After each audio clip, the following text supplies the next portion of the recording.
Masterminds. And we in here. I'm a little warm now. I've been running around setting this podcast up. This is the Mastermind podcast. We got Malik McFly in here, right? That's Malik. Yes, sir. Malik McFly. Matter of fact, yo, I'm deadass. I'm pretty sure I follow him on Instagram. Probably. Someone else was saying that during the interview with Fuckboy. It was him. Yeah, was that you? Oh, you were here. I was telling Kyle. I said, "Yo, Fuckboy was here. You know, he mentioned me, and then somebody was in the background. I couldn't tell if it was in the background or if it was one of I think that was y'all that was sitting here. It was this guy, and I was like, yo, somebody was like, nah, he from the Bronx. I follow him on Instagram. I was like, who the fuck is that? Yeah, no. I'm Trevor's sure our intel guy.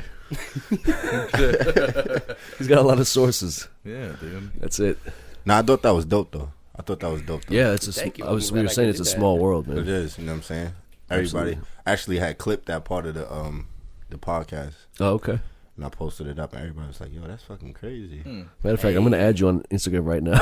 I'm gonna add you. I would add y'all right now, but I ain't got no service. I'm gonna need my mention. I'm gonna need my mention on that. I got the Wi-Fi too. Oh, word. Let me get that. So it's free. There's no password. It's called Crank. All right, hold on. Let me it's free. You got to start charging like $2 an hour. Oh shit.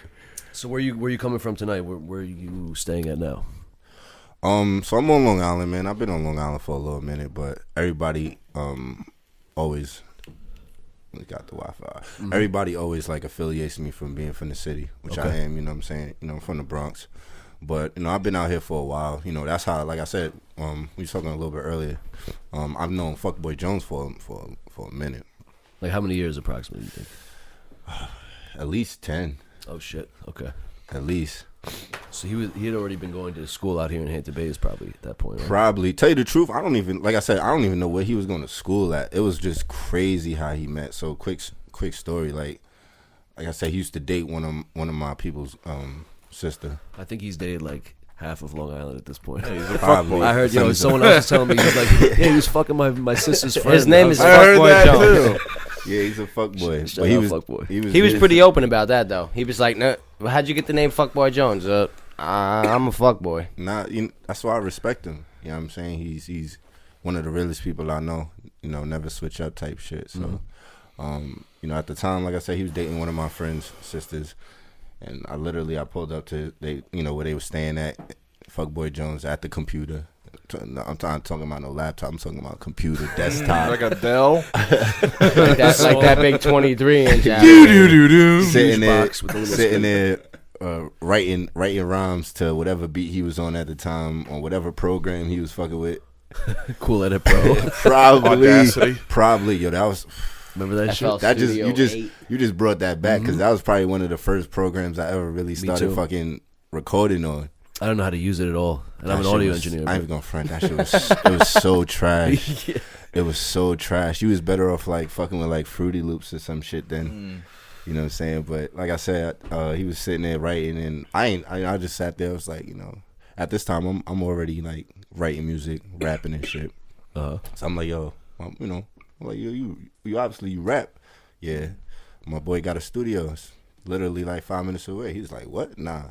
Same thing I said when I first met my bro too. You know, I never met anybody that literally had any type of setup or studio or anything like that.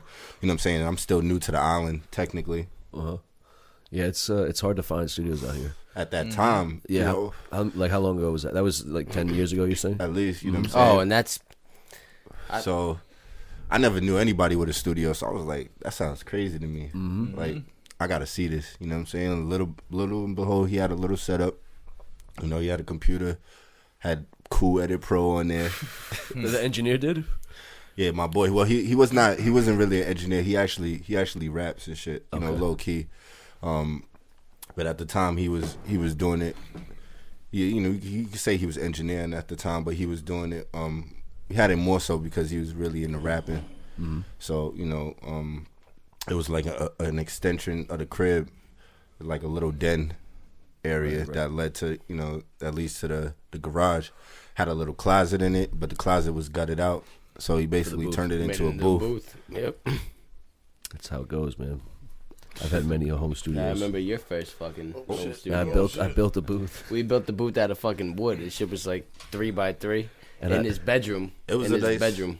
It was a nice size too, cause it was like, I mean, the booth itself is probably like the length from this wall to Oh this shit, wall. that's big.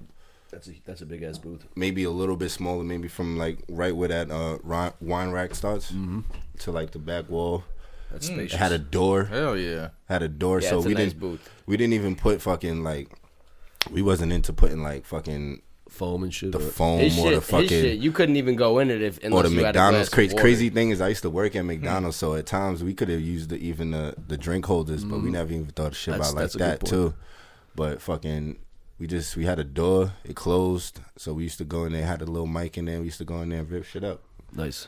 So, you know, and that's how me and Fuckboy Jones really started fucking with each other in the first place. Just making music, writing and shit. We used to write shit all the time. Yeah, that's right there. But So- it was different then, because then we was just writing shit about, like, just fuckboy shit. Like, really just Fucking fuckboy around shit. and Like, just- dumb shit. Trying to make club records and shit. And just, like, it wasn't really about, like shit with substance or nothing like that. You know what I'm saying? It was more about, like, Just having fun. having fun, trying to be lit, in the terms of now, just making, just fun shit. So at the time, we was just talking shit, Word. wasn't really making no great music, but How old are you now? I'm in my 20s. And how old were you when you started making music? I started writing when I was like 14, Okay. so then. And what got you into that? I started rapping when moving technically from moving around, had being on Long Island was different. Yeah, it's You know what I'm saying? slower It was out just here. a whole different lifestyle. Had to make friends all over again. You know what I'm saying? It was just different. So at that time, I was going through a lot. You know what I'm saying? At that age. You know what I'm saying? It was only me and my mom's at the time being. So it was just like a lot of shit. I ain't having my siblings gone. You know what I'm saying? I'm the youngest. So it's like, at that time, I ain't really trust a lot of people. I mean, I don't trust a lot of people now, but at that time, I ain't trust a lot of people. So it was like, I ain't really confide or tell people into shit. You know what I'm saying? Or nothing about me. Like, a lot of people didn't even know, reasons for me even being where I was at the time. You know what I'm saying? Like, I'm a new kid. Like, oh, yeah, you just moved from the city. Yeah, you know what I'm saying? It was bigger than that at the sense. So I just started writing. Really, I started writing with poetry and shit. That was kind of like an outlet to you, not being able to socialize as much too, probably. Yeah. I mean, it's crazy because at the when I moved, I met friends quickly. So it was weird because I did socialize with people, but I didn't really let people in, like, to what was really going on, like, behind the scenes.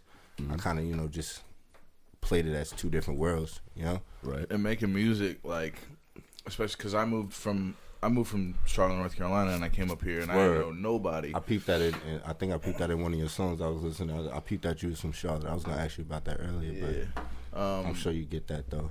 You understand it. It's tough, right? It's tough. Yeah, I movement. mean, like, trying to find. I mean, I was always bored as shit. I would work and then just go home and just, like, stare at the TV or the ceiling, like, you know what I'm saying? So I just started sounds like writing shit, and I was like, man, let me try and, like, put myself out there and try and find a studio.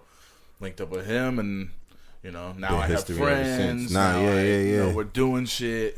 Yeah, So- I've even said that to you. I feel like it's just worked out, like, ideally for you. Like, there couldn't have been a better group of people for you to fall into. Yeah. You know what I'm saying? Like, for what you're trying to do. And Yeah. Nah, see that's the upside to it too. At the same time, because I don't take nothing. I don't like people be like, yo, even people sometimes out here ask me like, why don't I like represent Long Island? And it's not about not representing Long Island. I just want to represent for New York, period. In the overall sense, I just but I support the Bronx a lot only because it was the foundation for me. Absolutely. It's your roots, man. And not only is it like a foundation for hip hop itself, it's not just because of that. But I want to put on for Long Island as well. But Long Island is a part of New York, so it's like I don't knock anybody that wants to put on for Long Island. But I feel like if you have the mentality just to be not want to be just bigger than your local support and it's not about not having the local support. You gotta have the local support, but I feel like the mentality is different when you say you just want to put on for at all times just for Long Island, but because there's gonna be New York is a hard market though when it comes to artists, bro. Super hard, especially if you're trying to have people that fuck with each other and work with each other. That's another thing I could that I fuck with Fuckboy for, because as when he was up here, he told y'all like he's down to work with anybody. But how I feel. I feel he like fucks with him, but it's a lot of people, and I met a lot of people that say, yo, I do this shit, but it's how serious they take it. So it's like, if you really, really want to do it, you got to be at a certain level mentally to say like, yo, this is what I want to do, and you got to take it seriously. And people could read that off of you. You know what I'm saying? They could read that energy. 100%. Or they could see the effort that you putting in, like by checking up on you and shit like that. You know what I'm saying? So like what they, the progress that you put into, I see it's so weird. Like, when you're more consistent than other people always that are inconsistent or aren't as consistent, they always hit you up like, yo, like, we got to work. And it's like, yo, where you been? I've been working. And then you send them an open verse, and then they won't get back to you or some shit. Something like that. That's all happened too. the time. That happened too. I hit people to collab with, people that I met by doing shows and shit, and people seeing me and meeting me, and it's like, yo, let's do some music. I bet. I'm working on a few different shit. I got a record. It's good. Trying to hop on it. I send it to them. They fuck with it. So it's good. Like, let's get it going. It don't happen. Right. So it's like, yo, you wasting my time now. Not only are you wasting my time, like, you seem serious about it when it comes to you, but are you really serious about it when even like that? Because I think about it all, even as business. You know what I'm saying? It's not like we hold contracts or we put up bread with each other. But at the same time, I think of it with that same mentality. Because it's like, yo, if you really inquiring about doing some music and then you really be like, yo, let's do it, and then I send you something, you don't do nothing back with it, and you say, you serious about it, like, oh, I really want to get on. It's like, what's the point of wasting your own time? Like, it's cool. You don't got to tell me nothing just to make me feel good. Right. Like, if you don't want to do it naturally because you don't got the time or you got some other shit on your brain or you just, like, yo, I got my own music I'm trying to work on, that's cool. But don't front like you're gonna. Yeah. So that happened to me before, and I slid it off, to somebody else. Yeah. One of my other boys that was more serious about it that I've seen being consistent. So I was like, yo, bro, I got a record. There you go. Listen to it. Yo, that shit's hard. Yo, let me bet. Probably got back to you within like a week. At least not even with the verse, but was with it. Oh, okay. And then I set it up like, you don't even got to worry about nothing, bro. We gonna go to, we gonna record it at my studio. We were gonna record it with my engineer, my guy who made the record. So your engineer makes beats too? Or? Yeah. Okay. That's a blessing too. So if I don't know what records you might have heard, but my two, well, actually my first three singles that I dropped since like 2015 were all produced by the same person. Gotcha. Okay. My guy, Principal Music. I call him Prince, but that's his tag name, Principal Music. Okay. So he's made my first three singles that I got right now, especially my last two that I would say are more popular as far as like where I'm at and where I've been and the fan base that I've been growing or trying to grow in a sense, slowly growing. The people that I come in contact with. So that's my guy right there. He's a young genius, man. He's only been producing only a few years, but even prior to that, he played a lot of music. Is he a church kid? Yeah. Yo, I've noticed like church kids musician, are nasty producers. And he's more profound in playing keys and drums.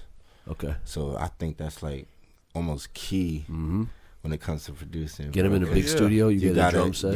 You got just that talent from both sides. It's like when you producing now, you producing from two different angles, but at the same time, you know how to make them cohesively work. And you know what I'm saying. So, I'm proud of where he's came, and how far we've come. I've known him. We've known each other, lifelong, basically. Okay. From the city or he's from From out here? from the city, from Okay. Brooklyn. Got you. Okay. Relationships so- are key with this stuff. Yep. You know what I'm China. saying? So Yeah. I keep a very small circle, even with the music though. Like, you know, I don't have a huge team behind me, but you know, I got my brothers. You know, one is my engineer, and my other is his name is Saint Lux. He's an R&B artist. Okay. Goes by the R&B rock star. But that's my bro, man. And you know, and he's an artist himself, and he came out earlier last year, and he's been doing phenomenal work. If you know, check him out sometimes. Saint Lux. St. Lux. I'm gonna look him up right now. Yes, sir. Gotta get him on too. Fuck it. We'll Yes, get sir. him, your engineer, producer guy. We'll get everybody on, man. Yes, sir. Yeah, so I'm proud of him. I man. hear you talk about Long Island a little bit. Yeah, and yeah, then yeah, you got fact. like the Bronx hat on, and you talked a little bit about the Bronx. Like, Yeah. where did you go in your journey? You started out in the Bronx and then moved So to Long Island. yeah. or- Basically, I was born and raised in the Bronx. I'm from uptown, like Baychester area. You know, and I was out there for the most part of my life, and then I came out here later in like just like my teens, pretty much.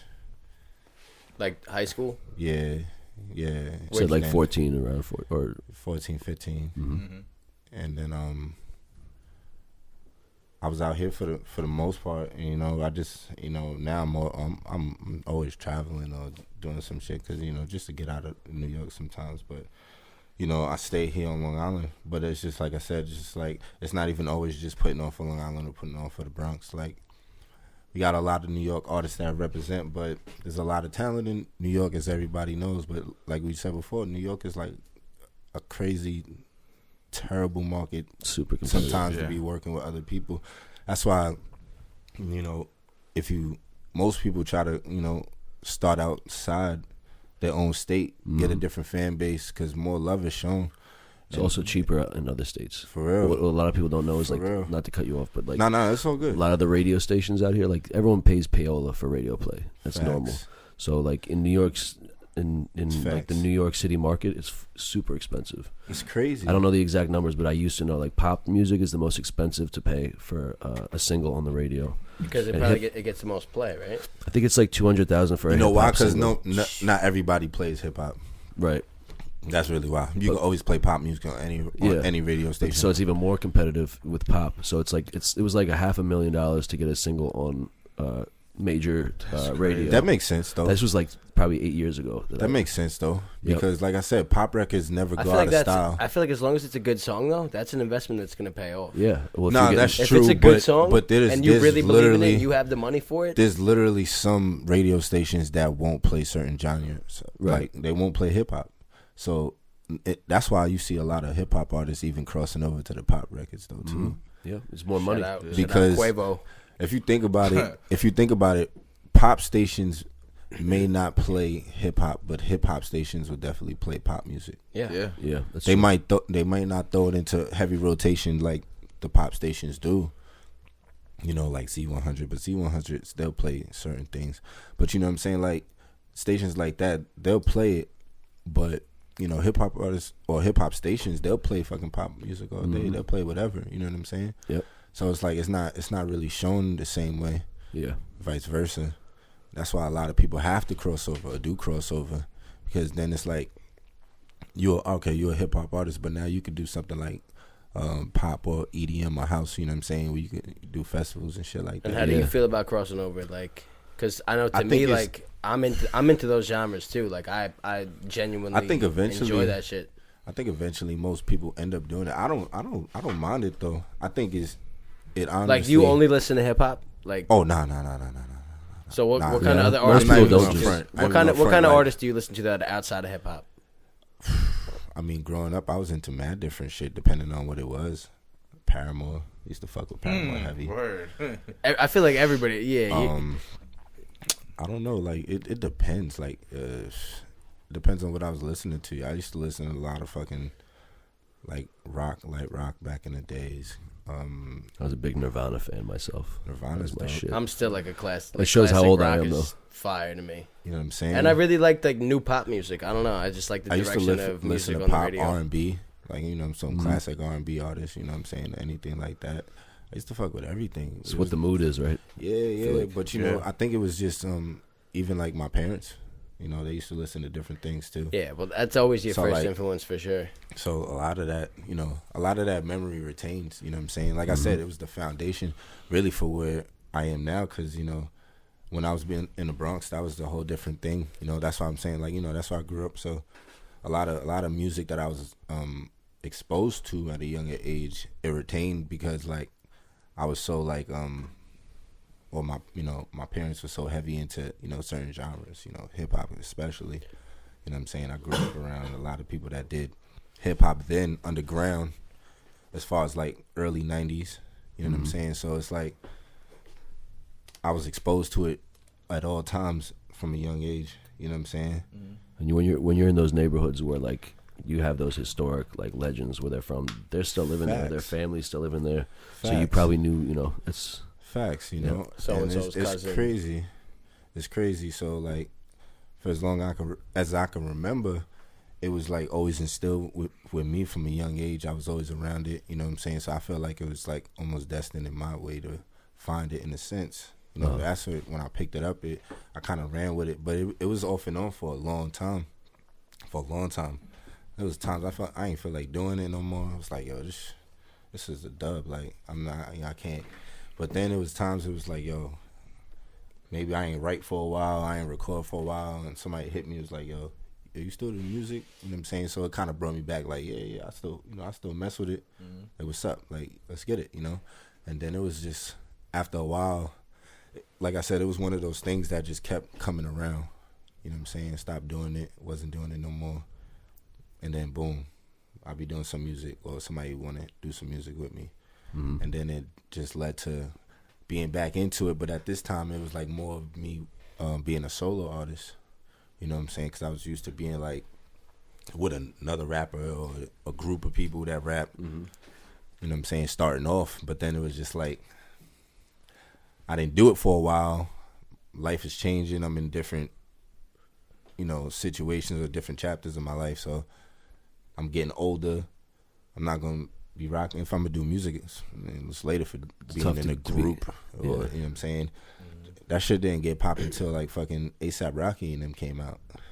I mean, they had earlier groups, but it stopped for a while. See, that's how I stopped for a started. while. That's how I started, and he would always tell me, because I've known him for like a super long time, and he would always tell me, he was like, yo, the group is not the way to go. Like, everybody's got to be doing their own shit. The group isn't the way to go, because like you always gonna have either one person that's more successful. I mean, I can't say that Migos is like a whole different scenario. Well, it's the same thing though, because Quavo's still like the biggest in a way. Yeah, they are, but you know it what? even But comes now down to Offset's- if you got a group of 5 people and 2 of them are not really that good at rapping, but they're your boys and they're in the group, and every song you're putting out is all 5 of you guys on the track. Like, it's it different. comes to That's a why I point said where it's like, yo, him and him, they go at the end. It's different. It's like that with It's any different group them. of Yeah. music, though, like bands, pop groups. Yeah, There's always yeah. like 2 or 3 that are stand out, and then there's some that are just like, Yeah. I'm here for the ride. Nah, that's for sure. Yeah. But that's why I say like Migos is like a rare case, because they family, Yeah. literally. And, family. and they're all doing their thing. So it's different when you actually blood with somebody and you're doing it, versus like you just being friends, like us 4 in a group and we all trying to be rappers, and You guys are we're gonna butt We're all heads. butt heads. Yeah. eventually, That's what eventually, happens. Very quick. and it was just like, you know, I respect my bros though, you know, the ones that I started with, because I don't think I would technically be here if I didn't start out with them or starting out in that situation. But obviously, you know, like Fuckboy Jones was there with me at this time, you know what I'm saying? So that's why I fuck with it even more, or I respect it even more to see where we are now, especially him, you know what I'm saying? And, you know, he always feels like I'm ahead of him in it, but it's like, yo, it's not really about like what the next man is doing. Like, I don't be worried about the next person either, so it's not, you know what I'm saying? But that's the bro, so Got to build off each other too. That's yeah. So part of it's not about, you know, I tell them don't watch me like that, but it's just like, you know, make a lane for yourself and do it in your way. But there's always ways to learn, especially if you performing or you in the studio or songs. You know, even you know what I'm saying. Like it's never bad thing to try or to ask for help, especially from one of your bros. But you know, I had to go my own route instead of doing the groups and shit, because that shit is not. It's not really the wave. You know, it's not really. You know, it's harder to be a solo artist enough, but you know, and then you got a bunch of different people on the same song trying to have the same message or the Honestly, same vibe, but everybody's got their own different energy. I don't think I would ever put out like regular. I don't know if I would ever put out regular records or like not even regular records or like projects if I didn't branch off of that. Mm-hmm. I don't see how I would have. You know what I'm saying? It really would have worked out for me in that sense, because it's like, if you're not all doing features, you might have one or two songs where it's almost like we was talking about before, like doing collab albums. Mm-hmm. You know what I'm saying? Then that's basically what music sounded like to me. Like we was making, I maybe had one or two songs for myself, but all of us was on the song. Yeah. Type shit. You know what I'm saying? You can't get real personal on a track with a bunch of people. That's yeah. So it was like it's all gotta have a certain vibe, but it's like at the end of the day, it's 5 different people with 5 different energies. You know what I'm saying? It started, 5 different minds. Everybody needs to do their own thing. That's cool, but it's corny. Mm-hmm. Not corny like that, but like it's just like like you sometimes you want to say more, or you just want to put out more, and not have somebody else feel some type of way. Not to say that's what it is or what it was. But even, But like, sometimes you just grow out of things and you grow into other things. So, that's how it really was. And going solo, I think, was one of the best things I did, Now, since then, like, have you, because like I feel like when you're in a group, it's more about having fun and stuff, you know what I mean? Yeah, so, then it was definitely about having fun. Like I said, at that time, I wasn't even writing the same. I was writing about shit I wasn't doing, or stuff that sounded good, or just stuff that I knew that matched your boy's verse, something like that. Yeah, or just anything I knew that was popular at the time. You know what I'm saying? Just thinking of different type of lines or metaphors, shit like that. And then it started. Like you said, like was I listening to just hip hop? It started. I started branching off into just the music in general. Listening to I was always on music, but then it's different when you get put onto music, especially at a young age, into growing your own catalog of music that you actually like, as far as artists, people that influence you. You know what I'm saying? Because I'm sure it was like that when when you decided to rap and shit too. Yeah. You get a whole different set of people growing up as you're learning what you like.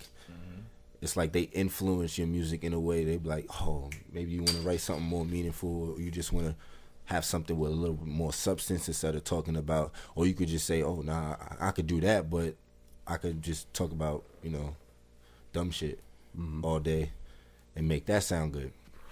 Or you could just pretty much it's kind of just like growing up, maturing your craft. Trying to find your niche. Or you could talk about, just different things. So yeah, finding your lane or finding your space. I feel like honestly, you even like perfect example of that is Tekashi 6ix9ine. Like he never made music before he started doing this shit, and then he started doing it, and all of a sudden just had hits. And his first couple songs were like, I think it was one way, and then he started getting a little bit different. Like tell you the Spanish truth, song, he's singing song. Like he's different, man. Like the way he came up was crazy. But he did start to evolve a little bit. And he just happened to do that in the spotlight. He was hardcore shit, and then he was actually out before the Gummo popped off. You know what I'm saying? But he wasn't. Thing was he wasn't in New York. He wasn't popping in New York then. He was big in Europe, right? Yeah, he was big overseas. He was doing numbers overseas, and then he dropped Gummo, and then he popped over here in New York. Yep. And then ever since he's been like that. But everybody's like, oh, he wasn't nothing before that one. Now he was. If you actually looked at it, right before even Gummo popped, maybe like a few weeks before, he had originally said it, or that he wasn't. It's love in New York, but like I said, you got to go outside of New York or go outside of your own city sometimes just to get the support that you really need to push things. And he made a name for himself, overseas, and came back here and did numbers. I can't knock it. Sometimes I hate some of the Yeah, that's what he everybody. does. That's what everybody. But at the Sometimes same some of the time, shit he like- does, you just are like, oh man. Yeah, But like you yeah, gotta yeah. respect it a But little you gotta bit. respect it. Mhm. You know, the way he came up. The business aspect of it. Yeah, you know, it's some people's into that, the whole social media thing, trolling and getting into that marketing scheme. But He's the I'm king into of that. watching it. I'm entertained by that shit. I don't think It's think I not could- for me, but I I'm don't definitely think intrigued yeah, by I how don't well think I it could- works. I don't. You know I what don't I'm think I saying? could do Like, it. You're saying you as an artist, like, do that lane. Yeah, it's Yeah. hard. That's hard, man. You got to put yourself out there. Like, That's hard. Yeah. yeah. You know what I'm saying? I couldn't do it. And Tell he's you the got to truth. be a little bit paranoid. You know, he talks shit. He talks a lot of shit. Everywhere he goes, Funny he's probably thing is got to be he- like, damn. He may or may not be paranoid. I don't know. You know, after everything that's happened to him, but like at the end of the day, like you really can't knock him. A lot of people want to try to knock him to say like, oh, he was nobody before this record. That, you know, it sometimes it only takes one record, but at the same time, for whatever he was doing before that record really went, he was really doing numbers. You know, other places.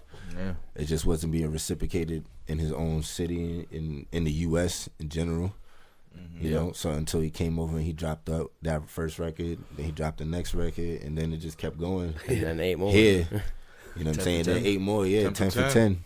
He say he's working on now. Trey White. See it's how about to that be 11 goes. for 11, right? Who knows? Well, he's got the court case this Friday. Who They're knows? trying to. The prosecutors are trying to. He paid Push that. He first. paid that kid. No. I seen some shit where yeah. he was like, he apologized to this kid Yeah, for the he took assault. a picture with And him. the kid took get a some picture with him. clout. That kid definitely was Teenager. like, oh, he brought some fruit snacks. That's a fact. That's a fact. I'm But yeah, just saying, he's Sharon supposed is to- Karen. Fruit snacks and The Fanta. prosecutors are like trying to like push That's the his- sponsors. shit. So. Fruit snacks and Fanta. That's the sponsor. He came prepared. You heard? You're not part of Moscato music, right? Nah. Okay, 'cause But I was those about are to pull out those the are bottle real quick. those are my brothers, man. I seen you pull out the bottle. He was like, "That's not barefoot." It's not that barefoot. That guy is crazy. He said that's not that barefoot. Yeah, we But gotta get some barefoot next time. Actually, I know that. The Moscato DHA. It's not a bad one, but you know he's mad specific to barefoot Moscato only. I remember seeing that shit when I was a kid. Like, my parents would have like a case of that. Just My remember mom used to have that's that, super common, right? I've drank Word. barefoot Moscato. I think I have too. I'm pretty Yeah. sure. But nah, I'm not a part of them. But those are my brothers. You know what I'm saying? Actually, y'all probably met D. The manager, right? Yeah. Yep. So that's actually my engineer's cousin. Ah, okay. You know, but Is your engineer tall as fuck too? nah, my engineer is actually short. Yo, He's D shorter is than tall me. as fuck. Yeah, he's short, but you know, their camp and I wouldn't say technically my camp, but you know, my camp through affiliation of Prince, my engineer, are actually, you know, one and the same. Almost they're related, like, you know. Right. So D is related to somebody that I know, you know, through Prince. Okay. And you know, that's how I know they're all cousins, and you know, they really family. But like I said, me and Prince been, you know, I've known him pretty much, you know, my whole life. So you know, it just, like we were saying, it's a small world. Mm-hmm. You know, I met D through Fuckboy. Got you. You know, so So- came around that my engineer was his cousin. So we like, that's Oh crazy. shit. Okay, so you didn't even. So that just At randomly. the time, yeah, because like I said, I knew Fuckboy for a minute. So you know, me and D been friends, and you know, known of each other for months. Uh-huh. It was one of those things where he first met me, and he actually, you know, got a hold of like, oh, well, this is Malik McFly, because you know, Fuckboy don't call me that when, you know, on any other day. You know, like a lot of my friends that been known me or knew me for a long time just never actually call me Malik anyway. Yeah, my friends aren't gonna call me Scar. What do they call? What do they What call do? you? You got a scar. So my name is Malik, but they just call me short, you know, Leak, or a lot of people literally call me McFly. They don't address me by my first name. So it's kind of like it comes with it, but a lot of people that personally know me don't call me by my first name. It's like, oh, you know, it's a nickname always. Mm-hmm. So Now that name is. I met, so then he know, and then he told D, you know, he was like, yo, this is Malik. He's like, Malik McFly. He's like, wait a minute. Whoa, like I heard some of your shit before. And it's funny, like I said, because he's heard it from his brother. His brother put him on to a lot of stuff that I was doing, even my boy, you know, My boy Jones. Fuck boy Jones. Fuck you. You're always gonna say "fuck you" after that. I feel like he Yeah, says that too. Fuck boy Jones. Fuck you. He does. That's why I had to say it. I had to say it one time for him. But you know, I met them. You know, and that's how it really happened. It happened last minute. You know, me and D, and it was just like one of those moments. But D's cool. I fuck with D. That's the bro. Yeah, he's a But, cool dude. but yeah, you know, Malik McFly. He was like, "Oh, that's crazy." Yeah, that's weird how small the world is. Like when That's like when I heard it on the other video, I was like, "Yo, that's crazy that somebody knows me." Because a lot of people, I expect certain people to know me on Long Island, but then there'd be people like I'd never expect to know me. You know? What Or I'm you saying? know what? Matter of fact, I just thought of this. It's not even Instagram. It's Facebook. I got you on Facebook. how the fuck It could be anything. No, though. I got you on Facebook It for could be, sure. It could be anything. That's though. personal. But that's Yeah. But the funny, I changed my. That's how I originally put myself out there as Malik McFly on Facebook. That's Facebook was Yeah. the wave before Instagram. That's how I Yeah, started when I was so- in high school, putting it on Facebook. So I just And put it. MySpace You know, I before changed it on. Mhm. I changed it on Facebook at first. AOL. But I had came up with that a minute ago, even way before like I changed it on my Facebook. But I just did it on my Facebook just so people would catch on to it, Right. because I started using it everywhere else. You gotta So I was promote your music on Tinder.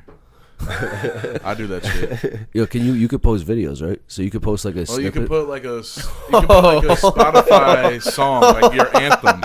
So every time I get back on Tinder, I always make every my single song. night, circa 4 a.m. I always make my song like the anthem. Really? Yeah. That's mad fun. That's It's like, yeah, you know, this is me. You know, I make music. I do a podcast.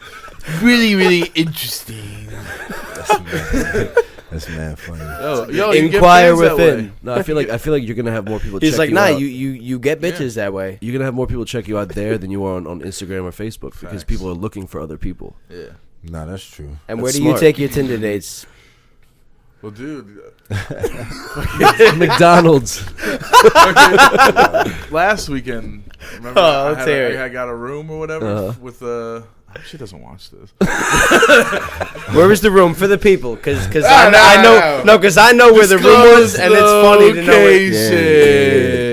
Yeah, TMI. You know what I'm saying? Don't- Come don't on, tell say But too it. yo, much. like Say it. I don't know how I met her, but I think I had matched with her on Tinder, and I had like all my shit up, and then she became a fan of my music.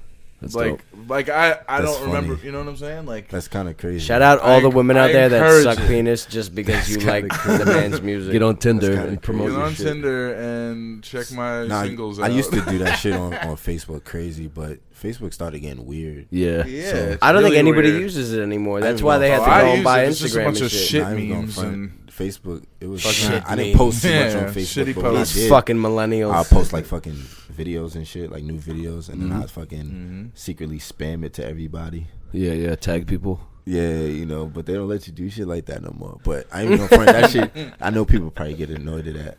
You know, it was Nah, you annoying. can still do it. You can That tag, might- you can tag like 50 people, I think. What I do is I when people Not tag me, enough. I like the post and then I untag myself. That's what I do. Yeah, So because it's on your respectful. page. Yeah, because I don't want Now, it you on know my what I page. used to do, Yeah. low key? I used to literally just copy That's very and paste thoughtful it of to you. everybody's wall. Oh, you dirty. Hey, that's commitment. Yo, man. no, you ain't front.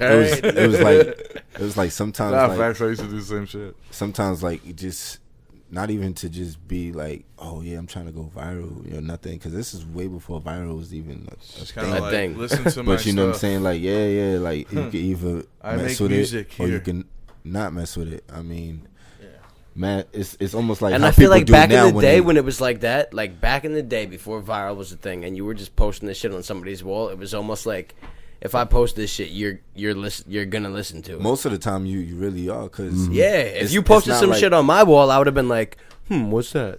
Now I'm just like, Enough. fuckers is tagging me and shit. You know what I'm saying? So that's how it really was. It's like, yo, I'm gonna see if people really mess with this. You know what I'm saying? Like, if I'm gonna put something out, people say they like what I do. They say they like the music. So let's see. I got a new video. Who, you know what I'm saying? I'll be playing and stuff like that sometimes. Like, I'll post something, see who reacts to it. So the first time I do something, first time I drop some music, then I know like who I'm trying to send it to, who I want true. to listen to it first. Now I don't, you know, like I say, you can't do shit like that. But now I don't do shit like that anyway, because everything's streaming. You know, we got iTunes, Yeah, Apple Music, well, Facebook realized what Spotify. people were doing. Instagram realized what people were doing, and they made it into a thing where it was like, all right, give us $5 and we'll boost your shit to a demographic. And also, you can monetize music now on Facebook and Instagram. Yeah. So you can, so you can make some. it's different, I don't know man. how that works, but I think like it's tied in with TuneCore. I think you get like revenue if you post your shit on social media sites, Which is through dope. TuneCore. Nah, yeah, you can make money off of anything now. YouTube, you know, it only takes a couple of thousand views, 10,000, I think. We're almost at monetization again. Nice. It takes 1,000 subscribers. How many subscribers are we at? Like We got 997. 995? Oh my 997. God. 997. Three way. Subscribe right now, people. That's popular. Let us Don't be a- monetize. don't Nah, be a yeah, bitch. that's a fact. The 1,000 That's a subscriber fact. gets a free fucking Back rub. From Back Chevy rub. Love. back Nah, rub make from, sure y'all subscribe from to the Boo-rag. Mastermind. I'm from my actually, sis, you from know, my that's a- daughter's kids. Actually, that's a fact. Hold on, let me subscribe to y'all. Oh shit! Wait! You should do the 1,000 so you get this back rub from Trevor.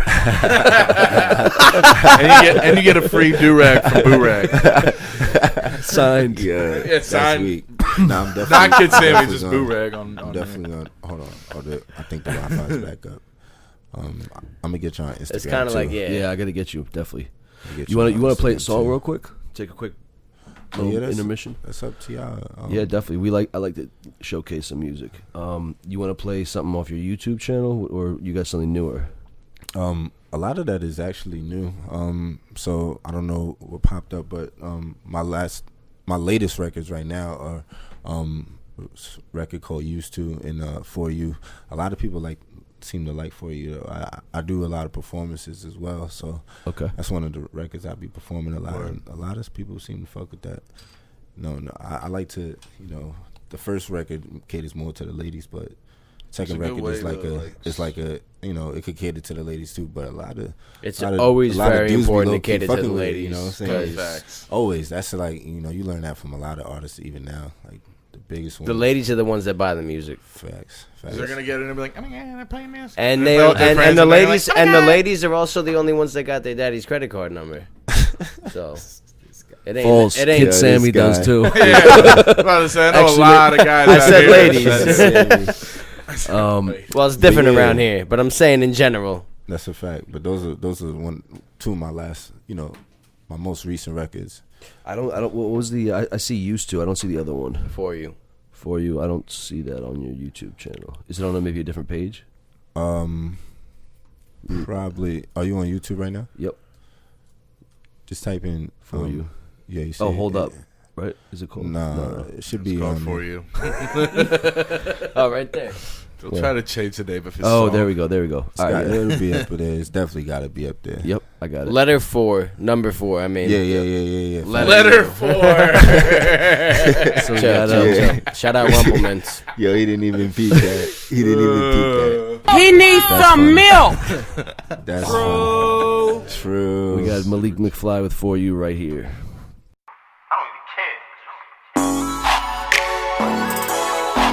Yeah.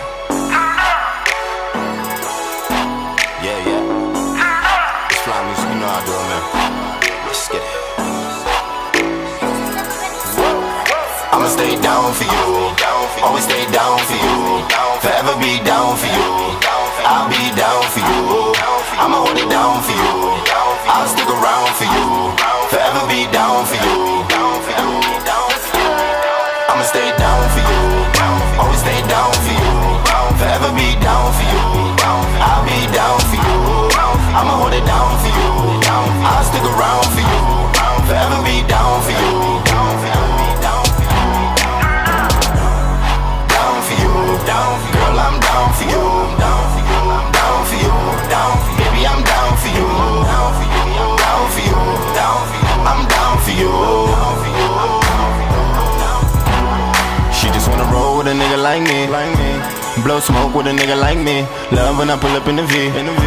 Top down and we chillin' in the breeze. Girl, you know I'ma hold you down. You ain't even gotta question it. Car go hard when we ballin' out. You ain't even gotta question it. Girl, you're an angel and that kind of fits, cause you know I'm a star. I know you're shy, girl, but when you're with me, just be who you are. Head back to the crib, I'm about to take you down, down. You the baddest girl around town. Queen and king, we need 2 crowns. I'ma stay down for you, always stay down for you. Forever be down for you, I'll be down for you. I'ma hold it down for you, I'll stick around for you. Forever be down for you, down for you.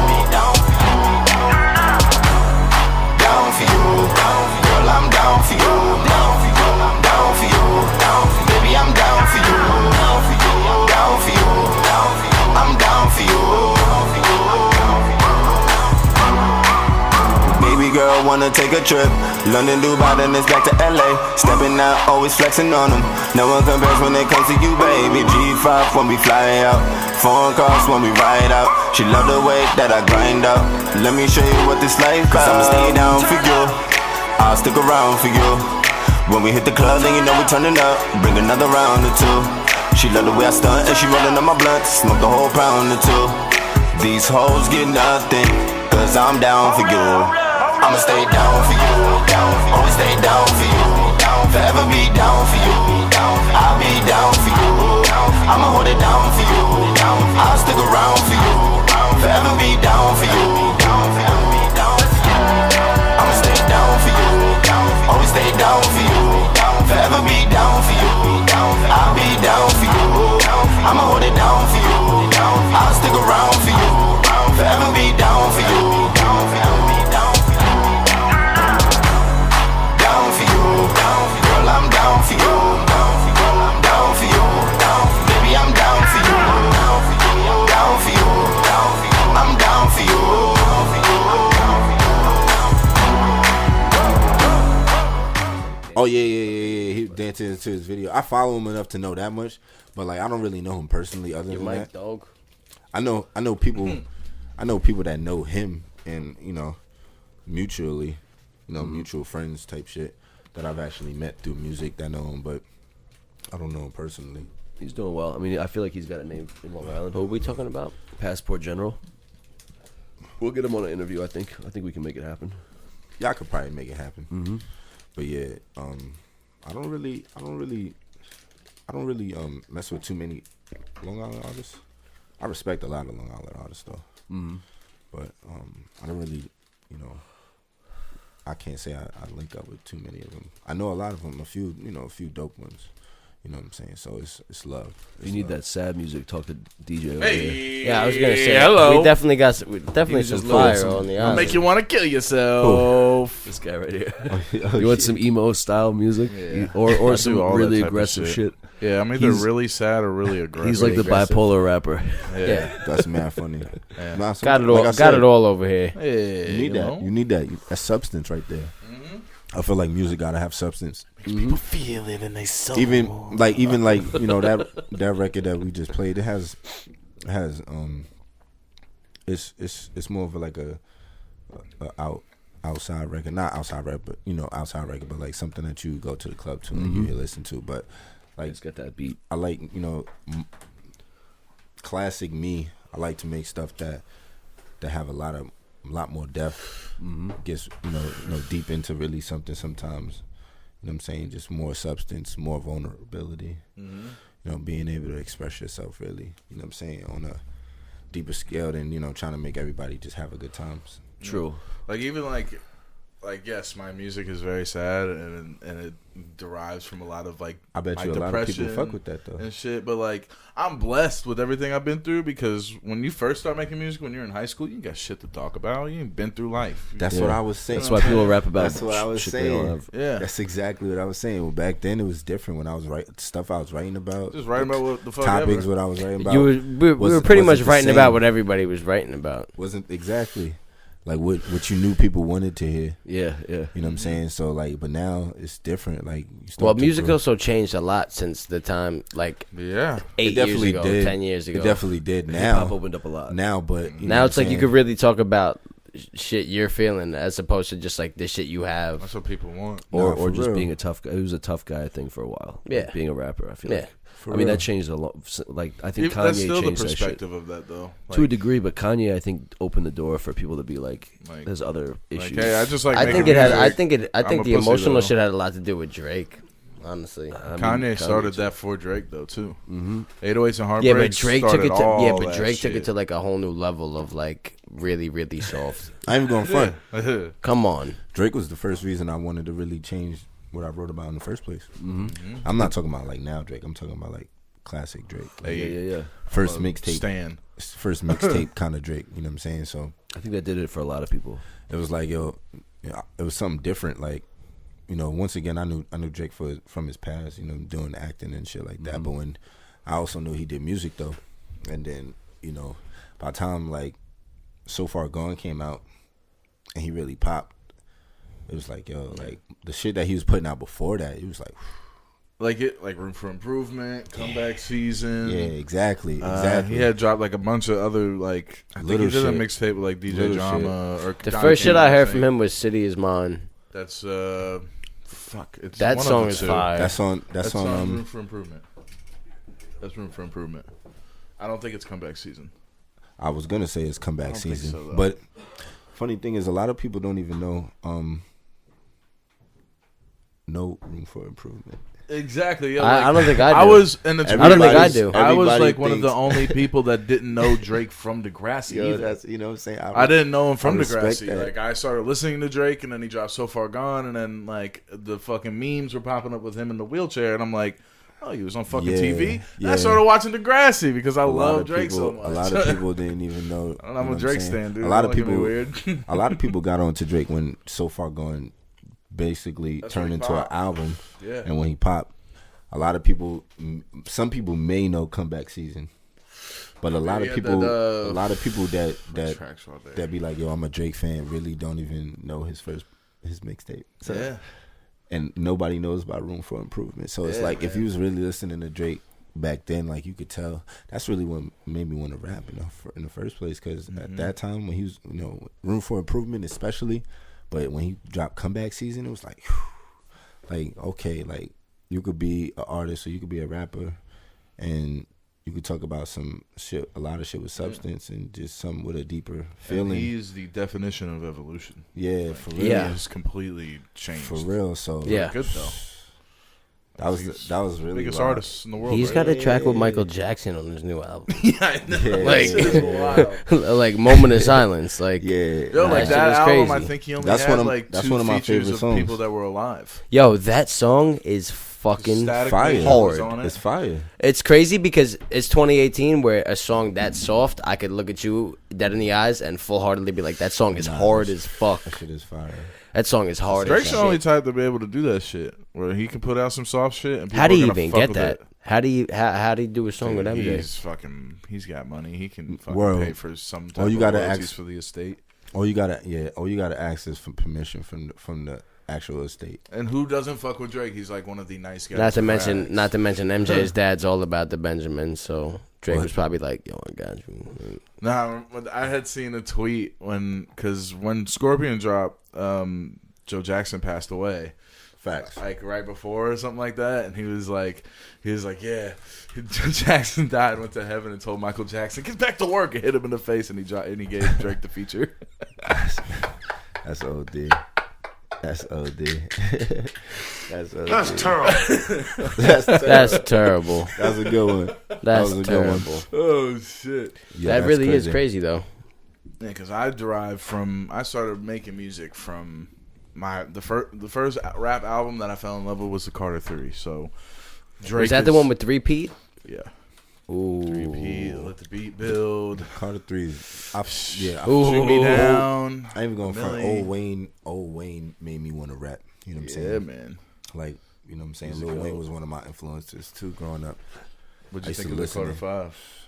I haven't even heard the whole Oh, it's I haven't heard the good. whole thing either, but anything good. I heard was Not- I'm fire. surprised he sold as much Not as that he I did. didn't want to listen to him, or listen to it. I've heard a few songs, and I definitely enjoyed it. Shout out Mona Lisa, that shit is fire. We was listening to Mona Lisa on the way here. Yeah, man, that shit is hard. It's an So, older song too. That's we been was around listening to Mona for Lisa on the way like here. 3-4 years. I like that track. song. I ain't even gonna front. That was one of Been the first around times- where? In the air. It was a leak like 2 years ago. Like I was somewhere earlier and I heard another song off the album just playing in the background. I was like, oh, okay. I like this too. You can tell like the album is built as like a double disc. So like the first half is all the shit that he had already did. That's a fact. And then the rest was like, because you can't fucking just put out a whole bunch of old music. Music has changed. You know so what my much. favorite Wayne project is? Which one? Drought 3. All right, there you go. That's everybody's favorite. What's on Drought 3? Oh my gosh, that's everything. That was when it was cool to make remixes to songs. Mm-hmm. The dedications are like, I think my favorite. Because now I mean, you can make, a lot of people make remixes to songs, like covers of shit. But what's the one they don't do covers and drop them as albums anymore. Yeah, just like, you know, that's Wayne's what, really the only one that could do that shit. Like he you know used to do that, like just take everybody's beats and just fucking murder them and make mixtapes out of them. Like the Drought 3 was the perfect one. That shit was hard. You'd rather listen to the Wayne version. I ain't even gonna front. Me and my boys used to listen to the Drought 3. That summer it came out. That whole summer we was listening to the Drought 3. Playing ball, listening to the Drought 3. It's good to hear, man, because a lot of motherfuckers out here do not like Lil Wayne, and I do not understand it. Yo, it blows my mind. Yeah, well, a lot of motherfuckers from Charlotte don't like Eminem. I think that's a global thing that people are like. Wait, so you don't like Eminem? Not really, no. I grew up on Eminem. He thinks MGK won. He definitely did. I think he did too. He had the better song. Who you gonna? I'm gonna play that song that's over like, any of the honestly, shit that if Eminem you plays. think about it, that's like. That's winning now. It's always been winning technically, because, you know, a lot of people like to talk about when, you know, like even when, you know, Nas battled Jay-Z and Nas dropped Ether. A lot of people like Ether, but they always say Jay made the better song. Same thing that happened with. Yeah, but what you guys are saying is that he made a better song. I'm saying that like lyrically. Oh yeah, I mean, but nobody nowadays wants to hear anybody bar somebody down. Lyrically, MGK was made to look like a damn fool. We're back on this. Well, if you think about it, it's Eminem. Even like he was saying, you know, MGK was saying, like, it's Eminem.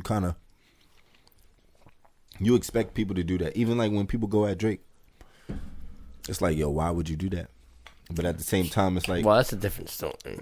Like, Drake's beatable. You know what I'm saying? Drake's beatable now. He didn't think he was beatable when he did Meek, though. True. Oh yeah, he shut that shit down. You know what I'm saying? Yeah, but that was Meek, though. That was Meek. It's like Meek like if came Meek out- had to You get battled, like Meek would have got. You Meek has the expected Meek to ability come to back. do that, though. Yeah, but Meek But at the lyrically same would have time- got bodied but by think- a lot of people. But Come think on about now. what Drake did. Meek's not lyrical like that at all. Drake just made a better song. Yeah. And then he made Almost another. didn't he win a Grammy for that shit? Or and then he was at least made nominated? He made another better song. We was just talking about it back to back. Yeah. So you know want a what I'm Grammy saying? for that shit? No, I'm just saying, like, right. the way he did it. You know what I'm saying? Like, we was talking about, you know, people going back and forth on like records like that, and it was just like Drake did it first, not first, but as far as like being one of the newer artists to do it. Drake did that. You know, he did it first. You know, I was saying Nas. You know, And he's Nas battling made Pusha Ether, T, too. but a lot of people say, you know, Jay-Z's joint was just a better overall, you know, track. That's why, you know what I'm saying? I ain't even gonna front. I think MGK beat Eminem in that whole battle. And then it's not even, but it's only because you expect Eminem to rap how he was gonna rap anyway. Right. That's a good point. You don't expect. MGK First of all, just- who's challenged Eminem, You know, in a long time? Yeah, it's been, Besides, like, somebody that's technically a veteran. You know, when it comes to I think hip the hop. last person to challenge him was Mariah Carey. That's what I'm saying though. Like Eminem, And that's what whack as fuck. MGK exposed that. Fucking He beefing with exposed Mariah that part Carey, too. Nick You know what I'm Cannon, saying? Benzino. At the like, same time, it was really never nobody like. And nobody to this day has Nobody ever beat serious. him. But who has had the balls to actually do it? Nobody's actually had the guts to challenge him. try to think if there's any Honestly, that's why I say MGK wins, because Everlast. most people might not have even expected him to say anything. But the fact that he was like, nah, I'm gonna go at it. And the way things are now, like, it could have just got real stupid and real, like, you know, how everything social media wise, but nah, it took it to the music. You know what I'm saying? Like, let's break it on the record. Like, okay, you the GOAT, whatever the case is, you call yourself that, you call yourself this. I'm not knocking. I fuck with, you know, Eminem. to a certain degree. I'm not gonna say I'm a huge fan, but I'm not gonna say I'm not a fan.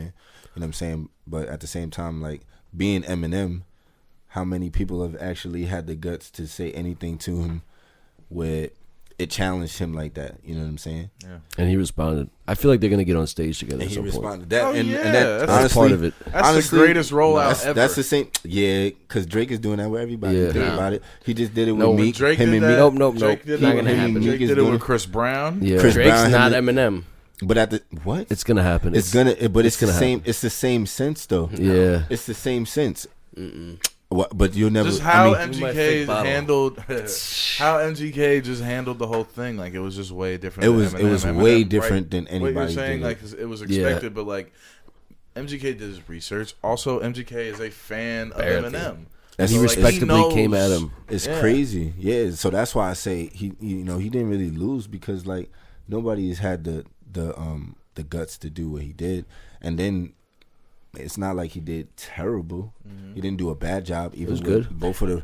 Honestly, when I first heard it, the first time I heard the First MGK heard shit, it. the first time I heard the MGK shit, I was like, "Oh damn, Eminem's fucked." Yeah, he I was like, everybody, Eminem's but fucked. everything. But But you expected. then I Eminem- heard the Eminem shit, and you I was like, expected Eminem to come back, but then that's what you expected Eminem to sound Yeah. like. You expected him to say what he was going to say. I expected him to sound the same way he sounded was the same way he sounded on fucking Go to Sleep and fucking Nail in the Coffin and But he didn't- Say What You he Say. didn't sound the same. He sounded fucking. He came at him. Yeah, hard but he body. didn't sound the same. Hard.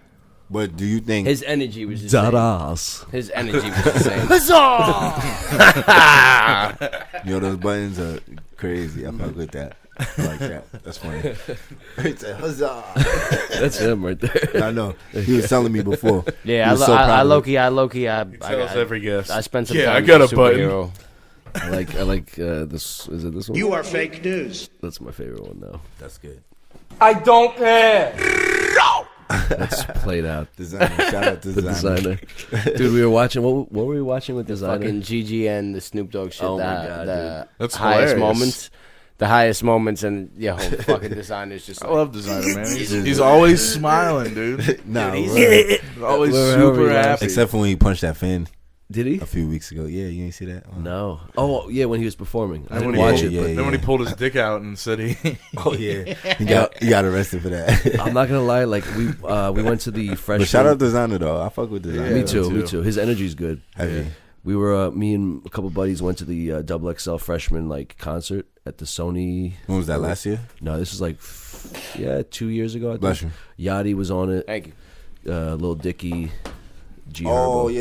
It was cool. But yo, Lil design- Dicky, I fuck with Lil Yeah, Dicky. me too. That's my guy. Me too. He's smart as fuck with his Yo, music. he's crazy. His crazy. marketing scheme is Yo, genius. he's that's Yeah. why I love him too. Yo, he's just on a different level, like, you know, and he Yeah, likes to be he's- known. He likes music. He loves music, but you know that's not where his passion is. But It's marketing. yo, it's crazy. But marketing then and comedy. it's crazy. Yeah. And Yeah. facts. He was like he Facts. wanted to He be a was- stand-up comedian. he Yeah. still- and he was a still marketing, does. and he worked Still for a marketing does. company. I wouldn't be surprised if one day he was doing like stand up, some type of stand up think he shit does where he for was his shows. like, I'm even going front. I need to. He's I about want to to. I think I'm do a gonna do Netflix it. series. I want to see him in concert. I think I want to do that. I know he He's canceled good. his last tour, but I definitely want to see him.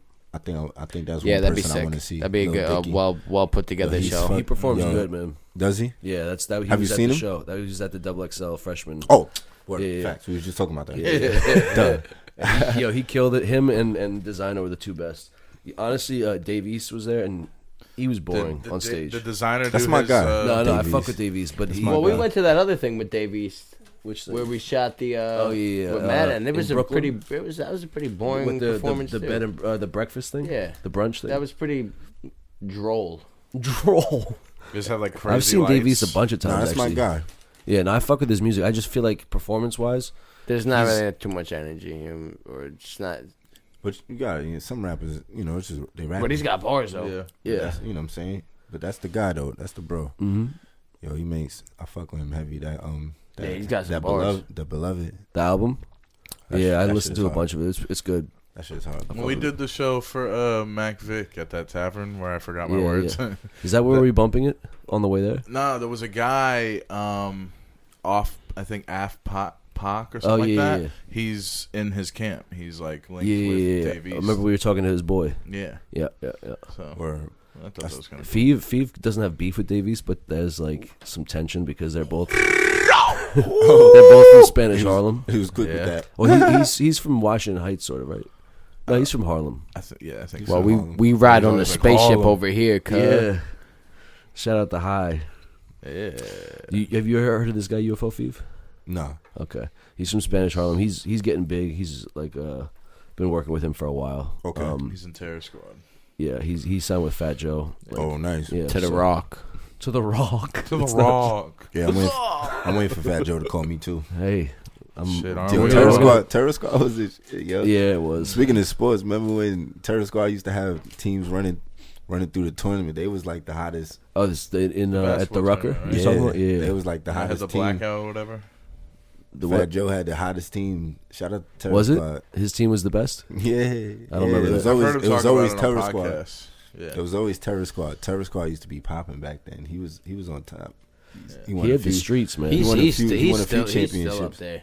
That's why. A lot of people sleep on Fat Joe, man. Yeah, no, he's not to be slept on. I better get with it, man. Yeah, he's definitely a legend, man. He Keeps came it back. Came back. You know what I'm saying? Still making music. Still putting himself on the board. Still getting radio play. Yo, that's crazy. He's got the formula, man. From what Definitely I've heard. yo, Fat Joe, man. He's a true one. He's a real one. We should be seeing him on November 1st. Me and DJ. Hey, We're going to Feeve's release party, and Fat Joe's probably going to be there. Nice. Fire. 95% sure he's I'm gonna be a fucking That's thought. No, you're not. I'm gonna be like, Fat Joe, please, can you take a picture? No, you're not. I'm gonna get so many likes on the gram. Yeah, the only time I've ever taken a picture with like a famous person is when I saw Manolo Rose. Dude, I did met it with Fat Boys I met to See, and Flavor completely Flav. regret I it. met I'll Flavor never do it Flav again. at Macy's in Hampton Bays. He was Dude, we in fucking rehab. met fucking Plaxico Burris and didn't ask him. Yeah, You know what I'm recently. I met so many people. Man. Sometimes you gotta be chill. Yeah, I be doing that too. Like when I meet people, I'm in the industry. We're in the industry. You can't be a fucking Facts. fanboy. It looks Word. bad. I'm the only time I did it it's once. Never exceptional again. is like if you like you on some show type shit like out of the city, out of the state, you see somebody, you know what I'm saying? True. I figure like gotta capture that because it's different. You're not trying to look like a groupie or nothing like that. It's never about that. But you're working, Yeah. you're networking. You want me to roll that? Capture that moment. You know what I'm saying? But other than that, you be out. You in the industry. It's not like you can be like Doesn't look good. you're not a super fan. Like a lot of people don't get that. This is so funny. You gotta be. Oh shit. You gotta be out Oh, here shit. like you see these people on a regular. Exactly. You're You part. You're one of them. Yeah. You know, people. It's crazy because people now, even when I be It's places, like a line. I go somewhere and people be like, "Yo, you do music?" Just off the rip, like so randomly. People come up to you. You're saying? Yeah, and it's like, oh, I could tell you, I could tell you do music. You know what I'm saying? So it's like, I get it, but it's different. You know what I'm saying? In that other sense. You know, Yeah. we I talk feel like about- if you go up to someone famous and ask for a photo, first of all, you're wasting their time. yeah, Like they don't want. Unless that you're shit. doing photos. Yeah, Unless- this is very. Yeah, unless you're a photographer.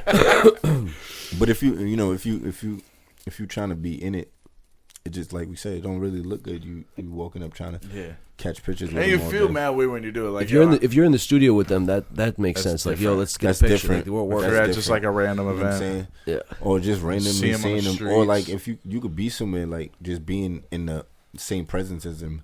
A lot of people, not saying act like groupies, but a lot of Act people like groupies. Yeah, you can either act like a groupie or like look like a super fan, or you can just be seen by them as like if they already normally do know you, or if they seen you before somewhere, or seen you out somewhere, or they heard your name before.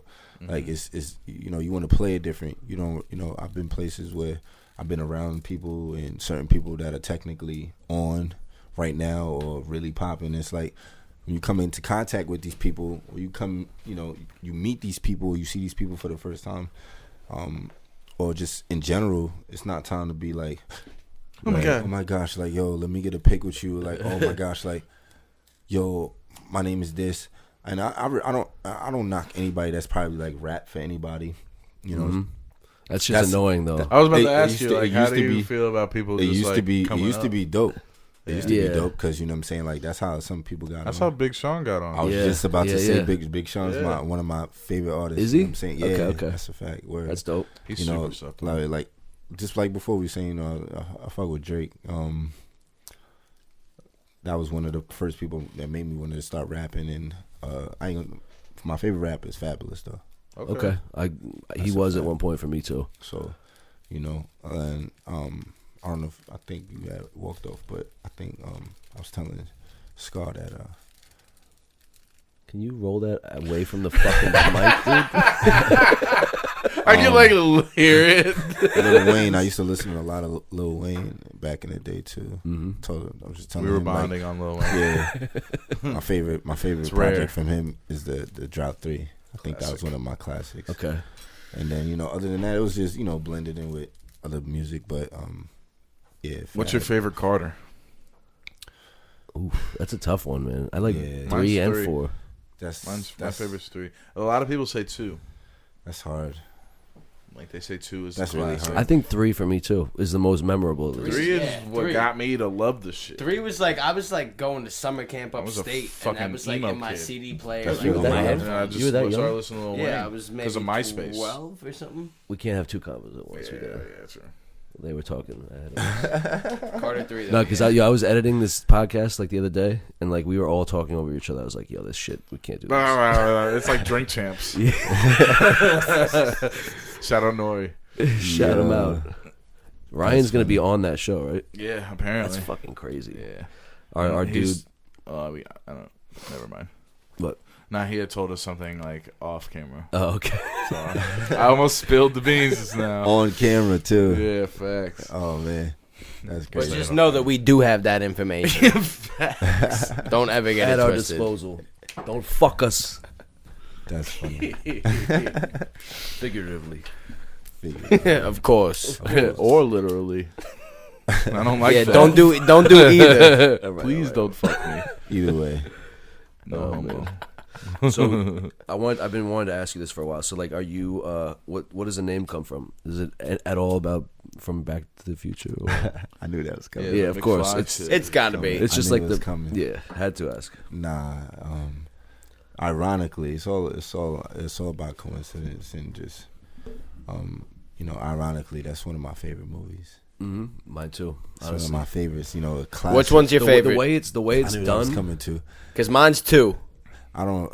It's I like it's both. hard. I like both. Man. It's hard because you know, out of all 3 of them, What's your least favorite? I don't like. I don't like either one lesser than the other one. There's 3. Yeah. I forgot. The third one is the Back in the West. I didn't like that shit. That shit was hard. And the second one was the future. Yeah. Nah, yeah. that- And then that the was first hard. one was like he went back to like what, like the 60s or the 70s. 50s. He or went. something. He went. Yeah, when his parents was there. Yeah. Them shits was hard. It's- All of them. Yeah, All so, 3 bro. of them. it's so well done, man. All 3 of them. I love all those 3 of them. shits. Even the one with the West. I love that one too. What are you? What are you, chicken? So I don't. The I can't- reboot's coming I can't soon, say. I probably. can't say which one is my favorite, only because I probably like them all the same. I probably like them all the same. It's literally but one of my favorites. You know, as far as like the catalog of movies. You know what I'm saying? A lot of people. It's up there with A lot of people don't be into movies like that, or you know what I'm saying, or be well rounded when it comes to like movies or different movies. But Back to the Future is definitely one of those that I put in the catalog. I love like, that I gotta shit. watch that anytime it's on. Oh yeah, you know I'm turning that on. Me too. But I keep that shit on. it didn't really come from there. So when I first decided, you know, I've been doing music, you know, heavily like for the past 6-7 years. So then when I first decided like, yo, like what do I want to, you know, if I wanted to do it or not, and I was like, nah, I want to do this full on. I was just like how can I brand myself? I'm straight. I was like, how can I brand myself? So it was more like before I kind of knew my lane, you know, my sound. It was more so like who did I want to be as an artist now that I'm thinking about doing this like for good or just a long term like commitment with it. And then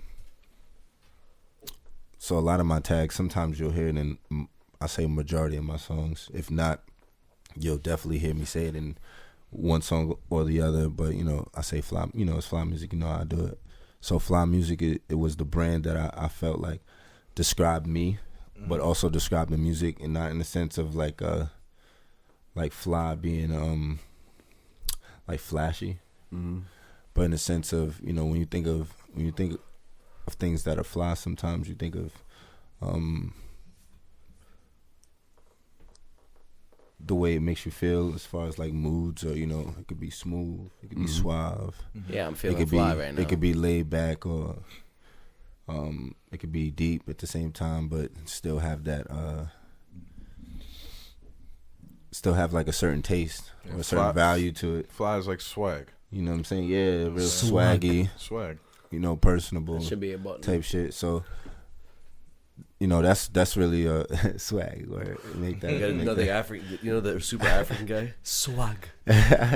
No.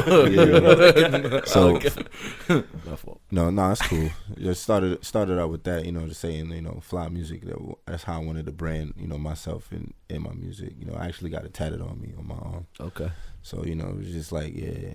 After that, I knew technically how I wanted to brand myself. So, just ironically, like I was saying, back to how I got McFly in general, my last name actually starts off with the same letters. It's actually McFly. Actually, I know. Is your last name McDougal? You'd be so nah. It wouldn't be McDougal because there's no D. I said it's. Are you related to the ex-Raider? Nah. There's a hint. There's a government. That's mad funny. Nah, but you don't know how many times I get that. A lot of people ask me if Malik McFly is my actual name. I'd be like, no, it's my real first name, but it's not my real last name. A lot of people do ask me if I got it from the movie too, but technically no. Like I said, it's just ironically that I liked that movie. It's one of my favorite movies, and his real last name in the movie happened to be McFly. And your last name starts with a similar. Yeah. So yeah, it makes sense. So I just put, after a while, I was like, I wanted to figure out how I wanted to brand myself, even as just, my artist name. And going back to saying like Kendrick is one of my favorites. Mm-hmm. Kendrick was one of the reasons why I actually just started going by my real name. You know what I'm saying? Is that his real name? Yeah, it's actually Kendrick Lamar. I think that is his name. Is it? I don't think it's one of those. I think I'm it's pretty sure that is his name. I think it's one of those Drake situations. Mm-hmm. It may not. I don't know if that's his first name, but because Drake uses his middle name. Aubrey Drake. Look, it's his first and middle name. His last name is Duckworth. Kendrick Lamar yeah. Duckworth. Wow. That's why he came out with that. That's why he came out with that. They called him with Ducky. that song. Yeah, she had a song called Duckworth. I was wondering why they called him that. Oh, I didn't even know that. He had a song called Duckworth. Yeah, That's kind of funny as shit. But yeah, so you know what I'm saying, he went from K-Dot to Kendrick Lamar. Mm-hmm. A lot of people know him as K-Dot early in his career. ADHD, K-Dot, the dot probably had something to do with his last name. I heard a interview he did before, and he was talking about his name and how he wanted to, be more of himself, or he wanted his name to represent more of who he was, just as an individual. Mm-hmm. What's a better way to do that than your own name? Yeah. True. So, after a while I was like, I'm just gonna start just going by my real name, Malik. And then, like I said, the McFly picked up later when I decided, how I wanted to brand myself, and I came up with the whole just Fly Music idea in general. Mm-hmm. Like I said, my name literally starts with the same initials. It's like a catchy name too. It's McFly, so I was just like, I basically just combined the two together, Fly Music and my last name. I was like, my full name is too long. My last name is like 8 or 9 letters, so it's too long. It's not. Can we know what your last name is? No, we don't put that out there. We'll put the government. What if we bleep it out? No, because that's more work for me. That's more work. Why did we do that? He's got me so curious. I'm like, what is it? But McAdams? Nah. Just want to guess until you figure it out. That's fucking weird. If I guess it right, will you tell me? I might let you rock with that. But yeah. It could be many. It could be many. McAllister. It could be, yeah, it could be many. It could be many. There's many Mac. McConaughey. McDonough. But I put it this way. That's my mother's Donahue. name. You know, the irony also in it is that you know, McFly in the movie, his last name is Irish. So is mine. Yep. But McFarlane. The Mick. You got it Maybe. right, dude. That's his government. maybe. McFarlane. He's related to Seth. You know the guy that played for the Raiders. Remember David? His Seth last MacFarlane. name is McFarlane. That's a good David one. who? Kodak? Oh yeah. Oh, McFarlane. that guy. But yeah, that's where the name really comes from. You know, I just wanted when everyone, you know, when I want people to hear my music or in general, I just want them to know, like, basically who it is, and you know, and who I am. So Catch a vibe just from the name. yeah, I feel like it I think, you know, it grew on people. It grew into people, really. I go places now, even, and they're like, you know, they'll introduce themselves to me, and I always introduce myself as Malik McFly. So people hear it, they be like, yo, that's kind of dope. I like that. You gotta jump on stage and have like the fucking shoes and the fucking hoverboard, yo. Yo, I And wish the car. That would be fire. I wish I could. And the Do like what shoes. Drake I does would- and have the You the said- car in the sky. Yeah, he said the shoes already. Wait, you said the shoes? Yeah, because he was like in the shoes. The shoes, the hoverboard, yo, that'd be Yo, fire. I really Yo, wish those I shoes really are wish I could, bro. fire. I I really got a wish set could. designer. I'll put you in touch with her. No, I'm kidding. Yo, I thought about that a few times, but you know, it was like, yo, a lot of people come with gimmicks. You know, Yeah, true. It's not a bad thing, but you really got to know how to market a gimmick. So You I gotta don't live think- by that shit I don't. sometimes. Yeah, I don't think I'm made for that shit. I don't think I'm made for that. You know. Would you I ever? never- My fault. No, Would you no. ever do a video that was like Back to the Future themed? That'd be pretty fire. Probably, but I feel like people always expect that. I feel like that's everybody's. what? True. I feel it's like true. that's everybody's go-to too. But I feel like that would make them want I've to seen see that it so more many a little times. bit. Just speaking of, we was listening to the Future and Juice WRLD. Just for Uh-huh. shit. They just did a video with the car in the video. Really? They dropped it? I don't know if they dropped it, but it's Yeah. just like, yo, it's so common. You know who did Like that? everybody Facts. literally does a rendition, or they do like some type of tribute to Back to the Future, Yeah. whether it's in their videos or you see it as like an album cover. They'll put the title of the album cover Yep. in like the Back to With the the Future DeLorean. font or whatever. And it's like, yo, it's been done so many times. I don't know how many times like I could really push it. That's true. And that's not where it really stems from. So it's just like, you know, with making music, you want to make your own lane. So it's like I wanted to make my own, you know, persona, but just you know, make it tie differently than the movie. You know, even though, you know, it's never, like I said, it's never. I don't hate when I get asked. Even just that or doing nothing. like a But it's track just like, based on it wouldn't be yeah. bad. Look, Mickey Fax did one. I remember this. Mickey Fax did a Back to the Future mixtape. Yeah, you see what I'm saying? You see what I'm saying? So it's like Didn't a lot of B.O.B. do that shit too? a lot of Yeah, people, yeah. a lot of people Looks have done just it like that. already. That's why I was And a lot of people continue to do it. Not to That's say it's true. a bad thing. That's how that's how dope you could tell it is. Really, That's people, how. the fact that people can still want to mess with even the car, the DeLorean. Like they still want to put it in videos. They still think Yeah. you could tell how Yo, iconic actually, it that was in the movie video is. the other. I literally just. I seen ain't the going video front. I seen Yeah, somebody Sicko driving. mode. Was it not in sicko mode? I seen when somebody driving a DeLorean on the expressway one time. Yeah. Yeah, like no lie, like literally driving a DeLorean. I was like, That's yo, wild. on the expressway, 495, driving a DeLorean. I was like, yo, this guy. It was is actually crazy. fucking what's his name? I'm actually gonna buy a DeLorean Rest in tomorrow when I hit the Parkinson's. Powerball. Rest Yo, in for Parkinson's. real. To, For real, I was like, yo, that's crazy. But at the same time, I basically just started calling myself that, McFly, and then it stuck. And then, you know, as I started doing music more and more, and just tagging it along with that, you know, a lot of people started recognizing me for that, you know. But I also started performing more too, as well. Get your No. name out. I've been performing since like 2014. Okay. So a solid 4 years. You know, at first it was here and there, different spots. You know what I'm saying? Like I said, I did Amityville Music Hall twice. I headlined it once. Yeah. Okay. What like who was the organization that did that, or the promoters? Was it Earwax? Yeah. Okay. Earwax. So that's Chad Law. I did Earwax once before. Yo, Through a showcase that they did, and then after I did the showcase, they asked me to headline the next time I came back. So Word. I did a headlining show there. Majority of the time when I do a show, I have a band with me. Have my band with me. Oh, really? Okay, Yeah, that's and, dope. And awesome. I think I did a my show dude. with you at Revolution in like 2015, That's and I think very, you were there. That's and I think very you filmed possible. it. But then I told you that too. Yeah. Because you asked Yeah. me where you see me. Yeah. Or you And might have seen me. 'cause I You think said it was Amityville Earwax. Music for Amityville Musical. Or Revolution. But yeah. or it could have been Revolution, because Yeah. Revolution I actually did. Like I said, I started in 2014 doing shows. Revolution was one of the first venues that actually put me onto a lot of showcases. Shout out to my guy Thomas. He actually put me onto a lot of showcases with them, and I gained a relationship with them crazy, like just doing shows and just like off I guess just the performances alone.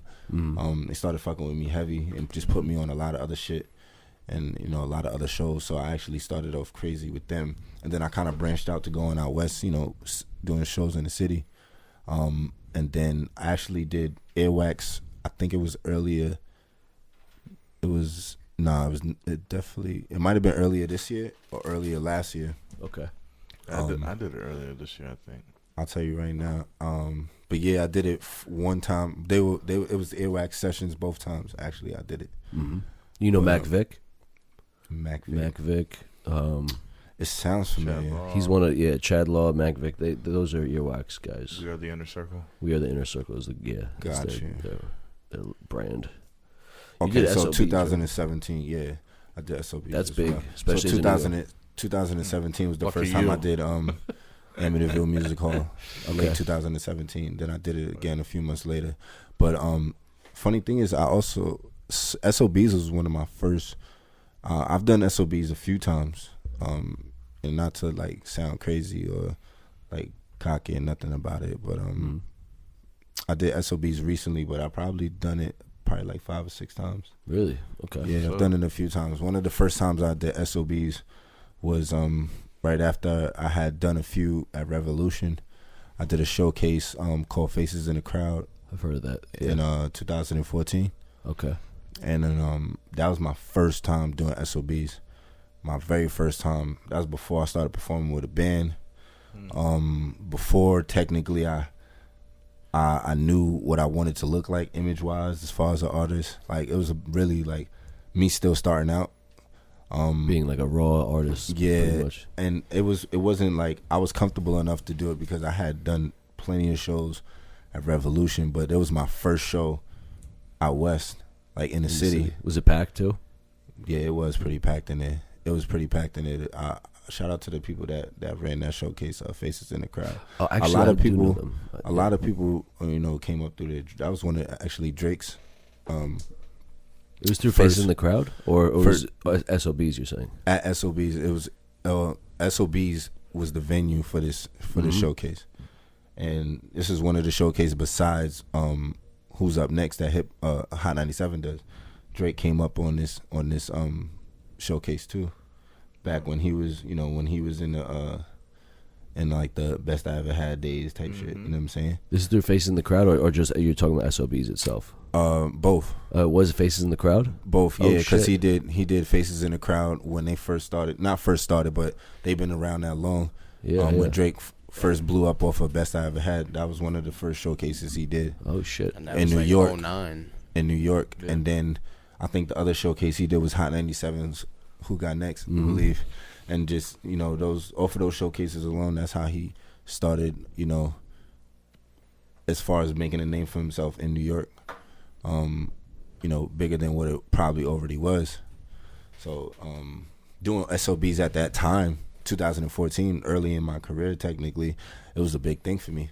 Definitely. But I said, like, then I didn't. It's like if you probably. Funny thing is, I think both shows actually come up when if you search me on YouTube. Yeah, they came up. So my first one at SOBs was in 2014, and then if you watch any of the other ones from then, since then, you could tell like it's just totally different person. All 3 times that I think there's 3 of them, three different shows. My bad. No, it's all good. I think there's three different shows from SOBs that I have up there now. Okay, I see November 5th. And all of them are different. Yeah. Yep. Yeah, I see them.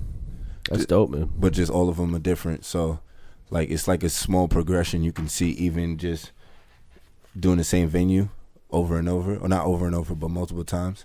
You know, you can see I did it once, you know, years ago. But just see the progression from then, you know what I'm saying? And to slowly, what it has become now. So SOBs is another place I've done. So it was like something I wanted to accomplish. And I have, and I've continued to do it more and more there. That's because you know, I've been blessed to come in contact with some dope people that, you know, book and do promotions or you know, as far as shows like that. One of the people that I work with is Scott Morris and More Bookings. Yeah, they're big. Yeah, so shout out to Scott Morris, More Bookings. They've been looking out for me for a few years.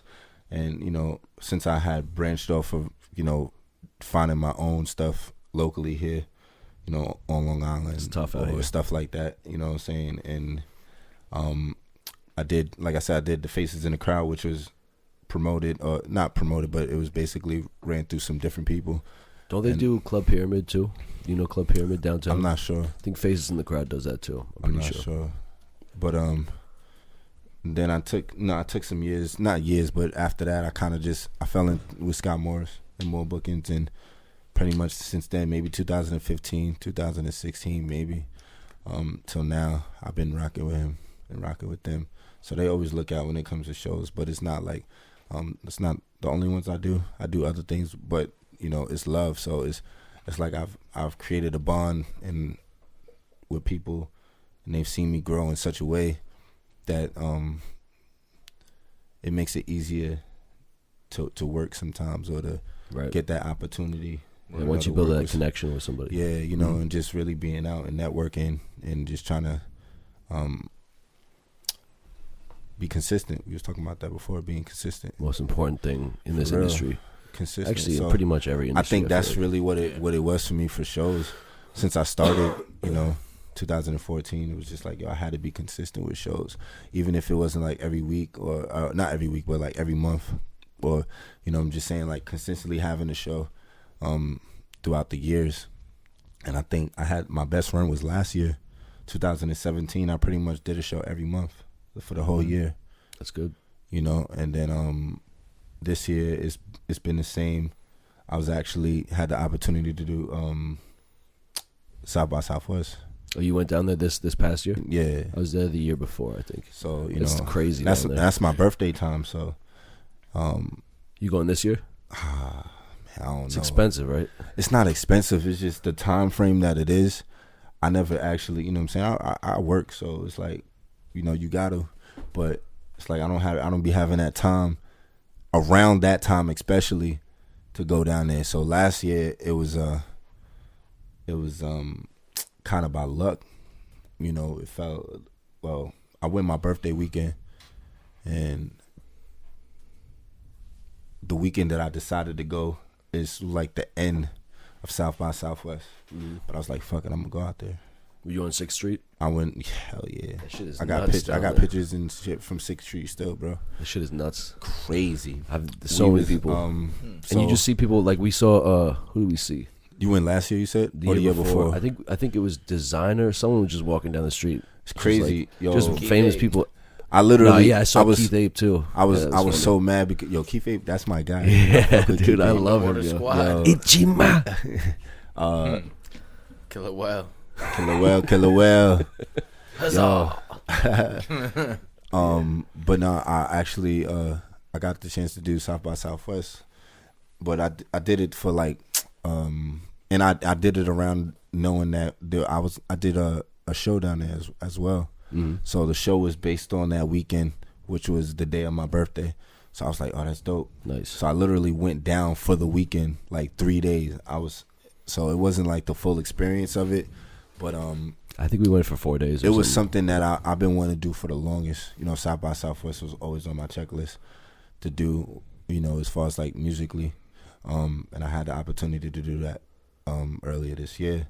It was dope though, you know what I'm saying? Like literally like he was saying, you walking down the street, walking down 6th Street, it's already packed with people that's just there in general, like just regular, you know, fans or consumers, if you want to say. Just regular people. But then you also had everybody in the industry walking out there just the same, with the same people. Like mid-level. You're not going to see Jay-Z, but you're going to see like, dude, I was the Manolo Rose. I ain't going front. Jay-Z I and Kanye were at South by Southwest. I was, 4 years ago. Oh, shout out to my boys that came with me, man. My boy Neil, my boy Chris. He's actually from Charlotte. Oh, word. Well, he's from New York, but he moved to Charlotte a long time ago. You know, and he's been in Charlotte ever since. DJ knows everyone in Charlotte. So he's actually from Charlotte. Possible. You know, shout out to him. But they came with me to South by Southwest. You know, one of my boys lives here in Long Island, so you know it was dope that he flew all the way out to Austin, you know, just to be out there with me. That's dope. Grinding for the 3 days. Like, we was all out there for just 3 days, so it was kind of dope. You know, shout out to them. Did you do Airbnb or a hotel? Nah, we stayed at a hotel. Okay. Stayed at a hotel, the Aloft. In town or like right on literally the 1 block over from 6th Street. Oh my God, that's why I wish I did that shit. We was in the middle of everything. Yeah, that's smart. We was right there, literally. You go around the corner, and down the block. 6th Street is right there. That's crazy. I would drive home to our Airbnb. It was crazy, wasted, bro. I met a lot of dope people. Classic. I met a lot of dope people. Classic. But I ain't even gonna front like even if you see on my Instagram, I think I posted one only from my birthday when I met T Grizzly. Oh, okay. But shout out to T Grizzly, man. He's a cool dude. You know, he seems like Detroit. Another Detroit rapper. We was talking about Detroit earlier, but shout out to T Grizzly. You know, I came in the like I said, but we were saying, you know, you meet these people. Sometimes you know, in that sense, I seen that whole weekend and trip as a networking weekend anyway. I knew I was gonna see people. Yeah. You know, so I didn't expect it to be like, you know, oh yeah, I'm an artist, let me rap for you or let me do it. Right. Nah, like I show love, I respect you. You know what I'm saying? Like take a quick flick, you know, network. And they're just around, yo. Network. And you never know when you're going to see these people again. You might see them again. At that time, they might want to work with you. They might already know your music or something. So it's like I said, you treat it as if you already know these people, even though if you're going to catch a flick, it's just the vibe that you get when you do stuff like that. And you discover a lot of artists down there, too. Like, I discovered Cap G down there. I wanted to go there for years, you know. And I was like, yo, I got to get down there. I want to go again. If I can make it down this year. We're going to try to go. If I can make it down next year, Get some I'll try to make it. there. I'll try to make it happen. You want to rent a mansion with us, dude? Man, I'll be down. You probably could find something like reasonably priced. Yo, Austin is a beautiful city, man. I already love Texas as it is. You know, my mother lives in Texas. Really? Oh, your mother lives there? Yeah, she lives in Dallas. Okay, so it's like what, 5 hours away or something? Something like that. But Texas, Austin. That was the first time I've been to Austin. Austin is a dope city. I like it a lot. Texas food is already on my list of places. Like, yo, that's food wise is lit. Yeah, yeah. The food was crazy. But Texas, barbecue. Austin is I'm a big fan of food. And yo, I didn't even know. Yeah, me too. Until the time being, I didn't even know Austin was the capital. Yeah, I didn't know that either. That's crazy. So I was like, oh, this is dope. It makes it even more dope. I'm out here for South by Southwest, and this is the capital of Texas. And the food's amazing. So I was like, yo, this is really lit. I ain't gonna front though. It was a dope experience though. You know, not to sound all fanish and groupie-ish, but you know, I met Ray Shrummer. They was right across the street from me. You meet these people. It's so crazy, yo. YNF Lucci was in the same hotel as me. Like I said, I came across, you know, T Grizzly. He had just did a show that night with World Star. 6ix9ine was supposed to be there, but he didn't show up. Yeah. I remember that whole situation. I was there that night. You were at the show? No, I was there. I was in Texas. Prince was walking around looking for him and shit. Yeah. Clown. So that was that. Sorry. That was that show. It was like T Grizzly. Don't fucking kill 6ix9ine was supposed to be there. I think Rich the Kid was on that show too. There's a few people that was on that show. But yeah, you know, you meet a lot of dope people. You see a lot of just lit people in general, celebrities too. So I met Mike Sean too. He's a cool dude. I don't know if y'all know Mike Sean. I've heard the name. With Mike Sean, but he's cool. He's cool. I fuck with him. Especially on a creative side too. Just being an artist, the artist that he is. I like him. But that's a dope experience. I'm glad I got to do it though. At least once though.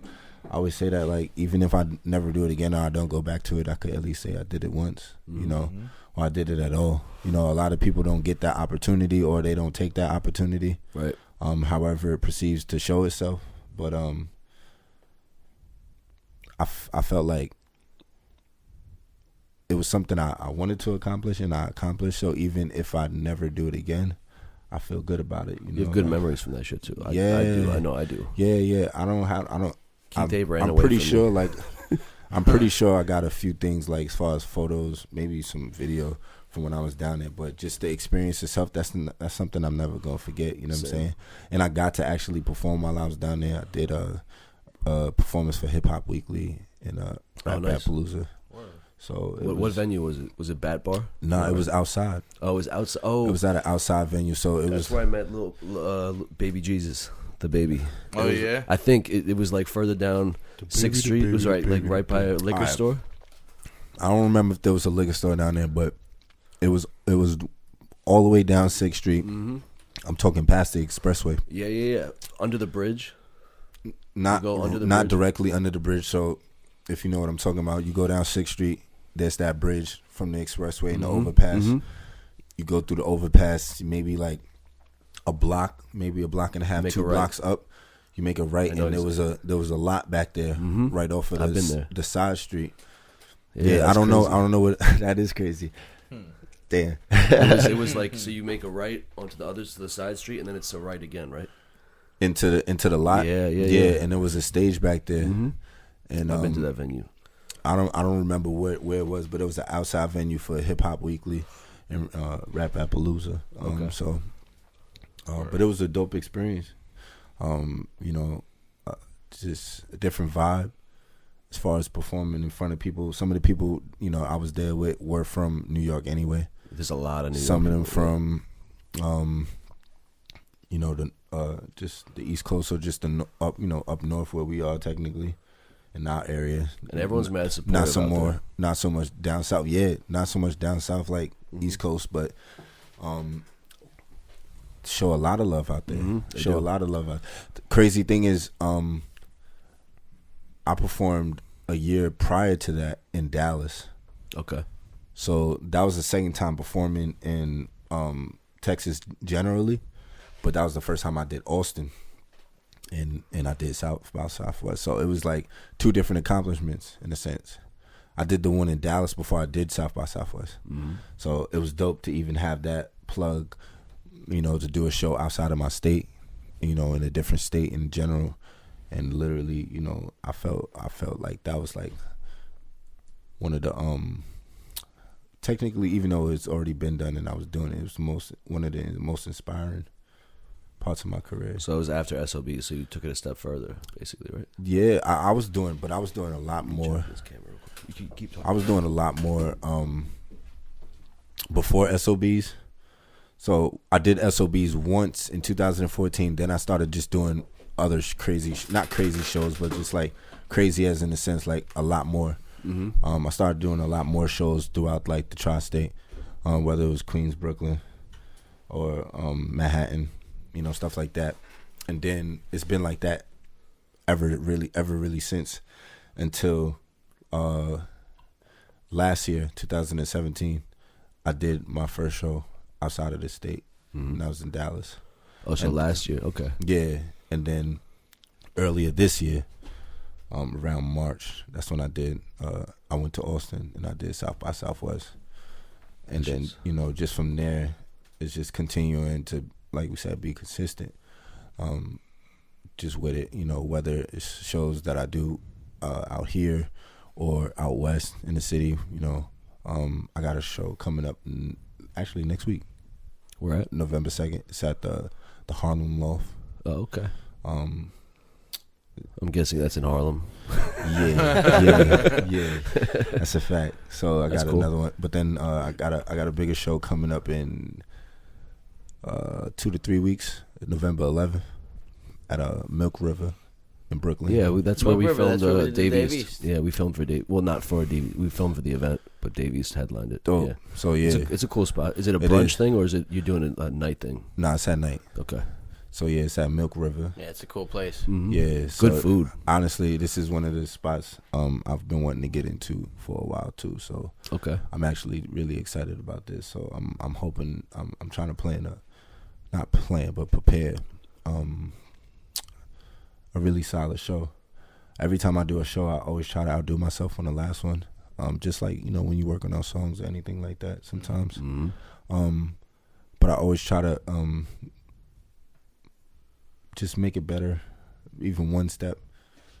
And like I said, with me being in Milk River now, November 11th, You're pulling out the hoverboard. hopefully, man. Yeah, in a sense, like it's yeah. time to really go in, because, like I said, it was just things that I wanted to accomplish on my checklist, and SOBs was one of them. I did that. Performing out of the state, I did it. Mm-hmm. Also performing at South by Southwest, I did it, and I'm proud of that. So, Milk River being one of the prominent places that it is in New York, as far as like places to be seen, or Is it people really? throwing events, yeah, or even I've seen it a shows. lot. Really? Oh, Yeah. 'cause remember the same DJ that was there the time we did that, DJ Daffy or Affy? Mm-hmm. I follow him on Instagram now, and he's always doing a bunch of shows over there, and I'm telling you, yeah, Milk there's River always is a bunch like of shit going on over there. Milk River is like is lit. So it's like, you know, And they even do the shit fact all times that of I the said day. it and you already knew where it was, because you know what I'm saying. Like, Yep. that's dope, and that's how you know it's type lit. You know They what I'm got saying? they got So, official events there, like yeah, good promoters. Yeah, It's like yeah. well done. Yeah. yeah, for sure. Mm-hmm. For sure. So I'm excited about that. That's November 11th, and after that, I don't know what I'm gonna do, man. I don't know if December. Tell you the truth, I'm trying to go to Cali in December. Nice. Last time I planned to do some work, you know, as far as just anything musically. You know, I always try to keep myself busy, whether that's, you know, shooting videos, photo shoots, being in the studio, whatever the case may be. Like, especially if I'm traveling somewhere now, I always try to Get in the studio somewhere. or do something. Mhm. It don't even have to be the studio, but it just has to be something related to the process. Video is always dope, and Video is always dope. Get those You know, palm trees. even photo shoots, anything that you can do that can help further your brand, because the brand isn't just the music. We were just talking about merch. You know what I'm saying? Even that, you know what I'm saying? But that's just a different lane. But that's all a part of your brand. Yep. So anything that can help your brand, especially now with social media, it's never a bad thing. Like, you can never have too much content. That Instagram needs to be So busy. can never have too much content. So Look at it's Snoop like you Dogg, can always get content. 40,000 posts. You can always get content wherever you are. And then if you're really about it, like serious about it, why not get content while you're away? Especially, it's You know gonna what I'm look saying? good. Like, you can chill, you can vacation, you know, spend time with family if you got that, or whatever the case may be. But why not work while you can, or work the time being, because like you never know. Or just even so, like I said, you can never have too much content. So I'm trying to go to Cali in December, and hopefully do one of those things, if not three, or if, you know, even performing, trying to get it All you know, four. something, Photo, video, something, recording. you know, performing. something, or, you know, try to lock down something while I'm out there. I was there before, but I didn't really have time to work or do anything. So I'm looking forward to doing that. But you know, I try to stay consistently with shows. I might do something in December, but that's really gonna depend.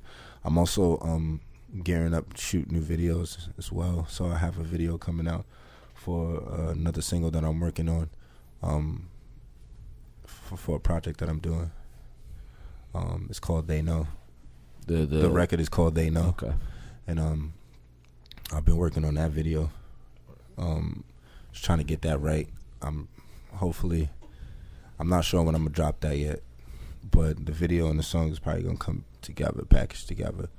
I'm just trying to, just get some things in order, see how I want to really approach it, to everybody else.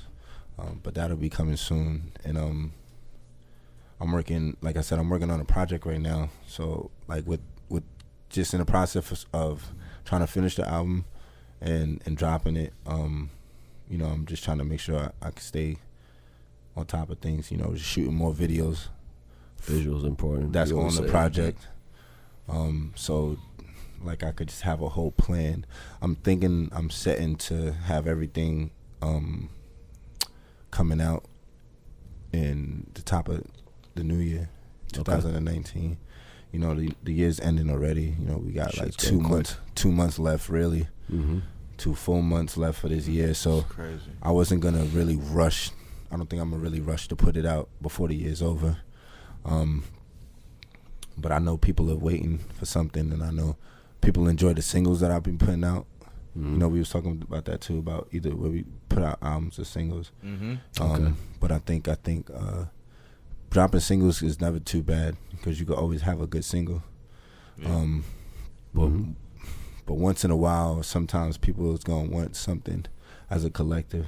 Yeah, so I feel like it's time to give it to the people that's been waiting, that's been supporting me or following me since before I dropped my first single in 2015. Even the people that started rocking with me then up till now. When I dropped For You was the last record I dropped. That was the one that we played early, and it's like people that have gravitated to me, as a fan or as another artist that say that they really, enjoy my music or they really, fuck with my music. It's like it's different for me. I gotta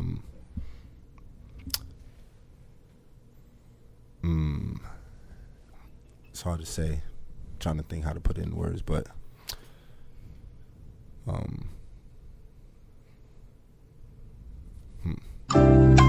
I did hit you with that. I was waiting to hit that button. I like that. My fault. Nah, I like I that. forgot that button was there. That I was like perfect. that was perfect. See, these buttons is coming in That handy. makes it harder because when son does that to me, I can't think of what I'm trying to do. My brain literally Hurry up. Yeah, that's so The funny. Jeopardy pressure is on. That like shit is that. the realest pressure I like around. that. I like that. That's dope. I actually gotta Those- go take a piss again. I'm a fucking grandmother. She's got a weak bladder. But yeah, So we got shout out to Charlotte.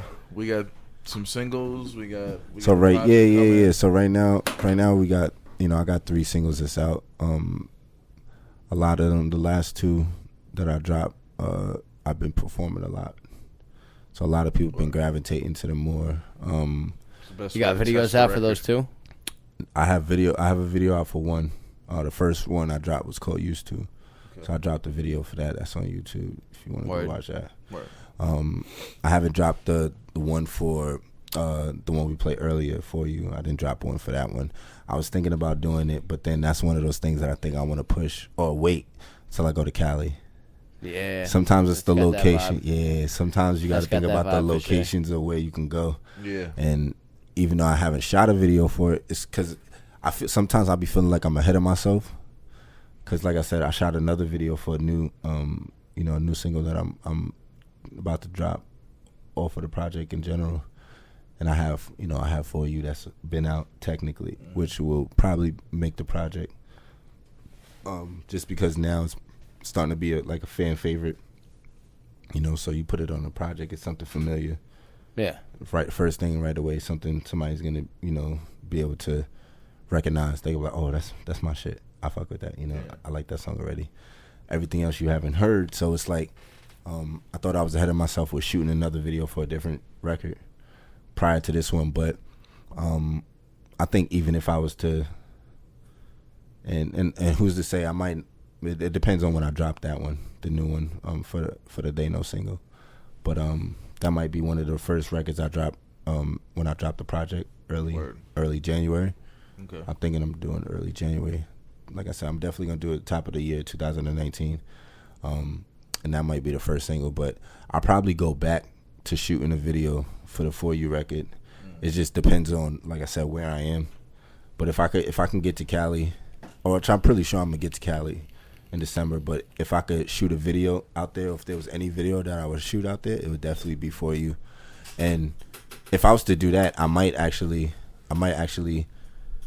if I was able to swing at it, I might actually drop that video before the year's over.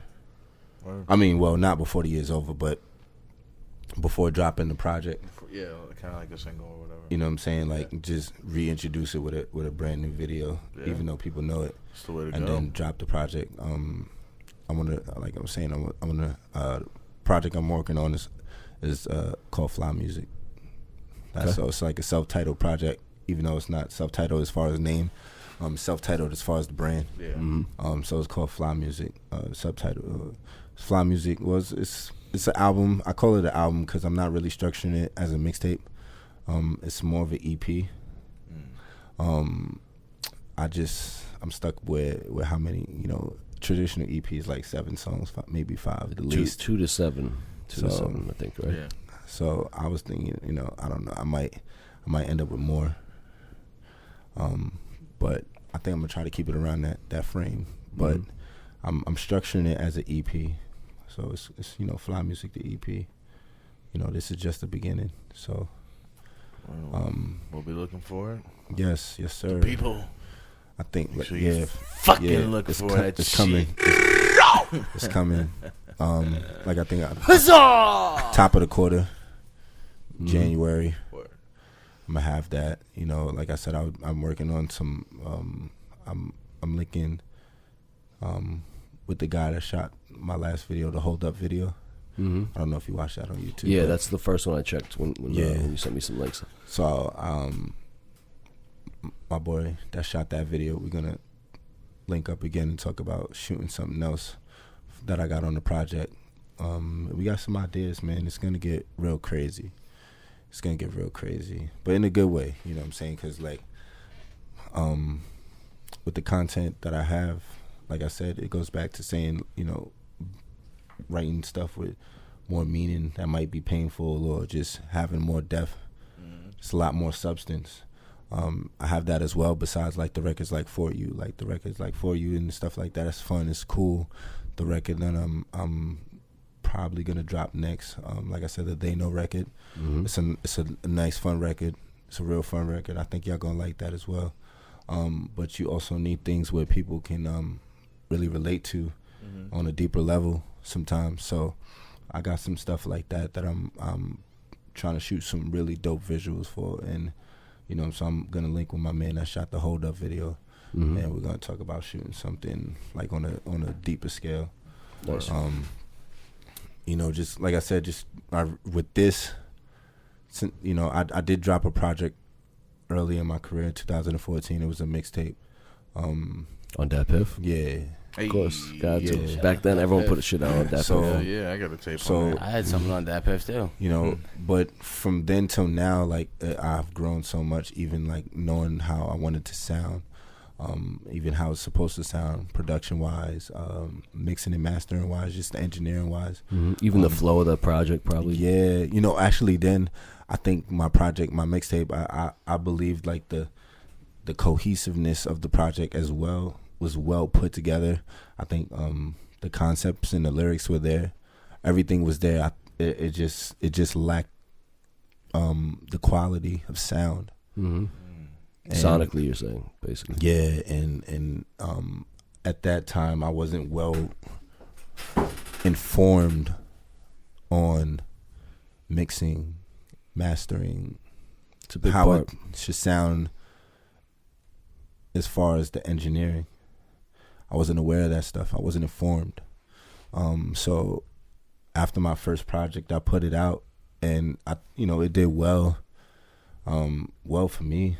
I even think I've gone back and looked at it. I believe, it's 4 years, but 6,000 plays or views. That's good. Nice. I don't take nothing. I never really thought about it like that, because like at first I didn't check up on it like that, and it was just like, okay, I put it out, but I knew there was a chance that it might not be received how I thought it could, based off of the sound and the quality of the sound. Like I said, I always thought the content was there, the substance was there, the lyrics were there, the way it was put together. You know how I did it, as far as like putting it together song by song, and but the sound wasn't there. It wasn't mixed on the level that I'm. People need that or these days. Mastering on the level that my most recent singles were. Mm-hmm.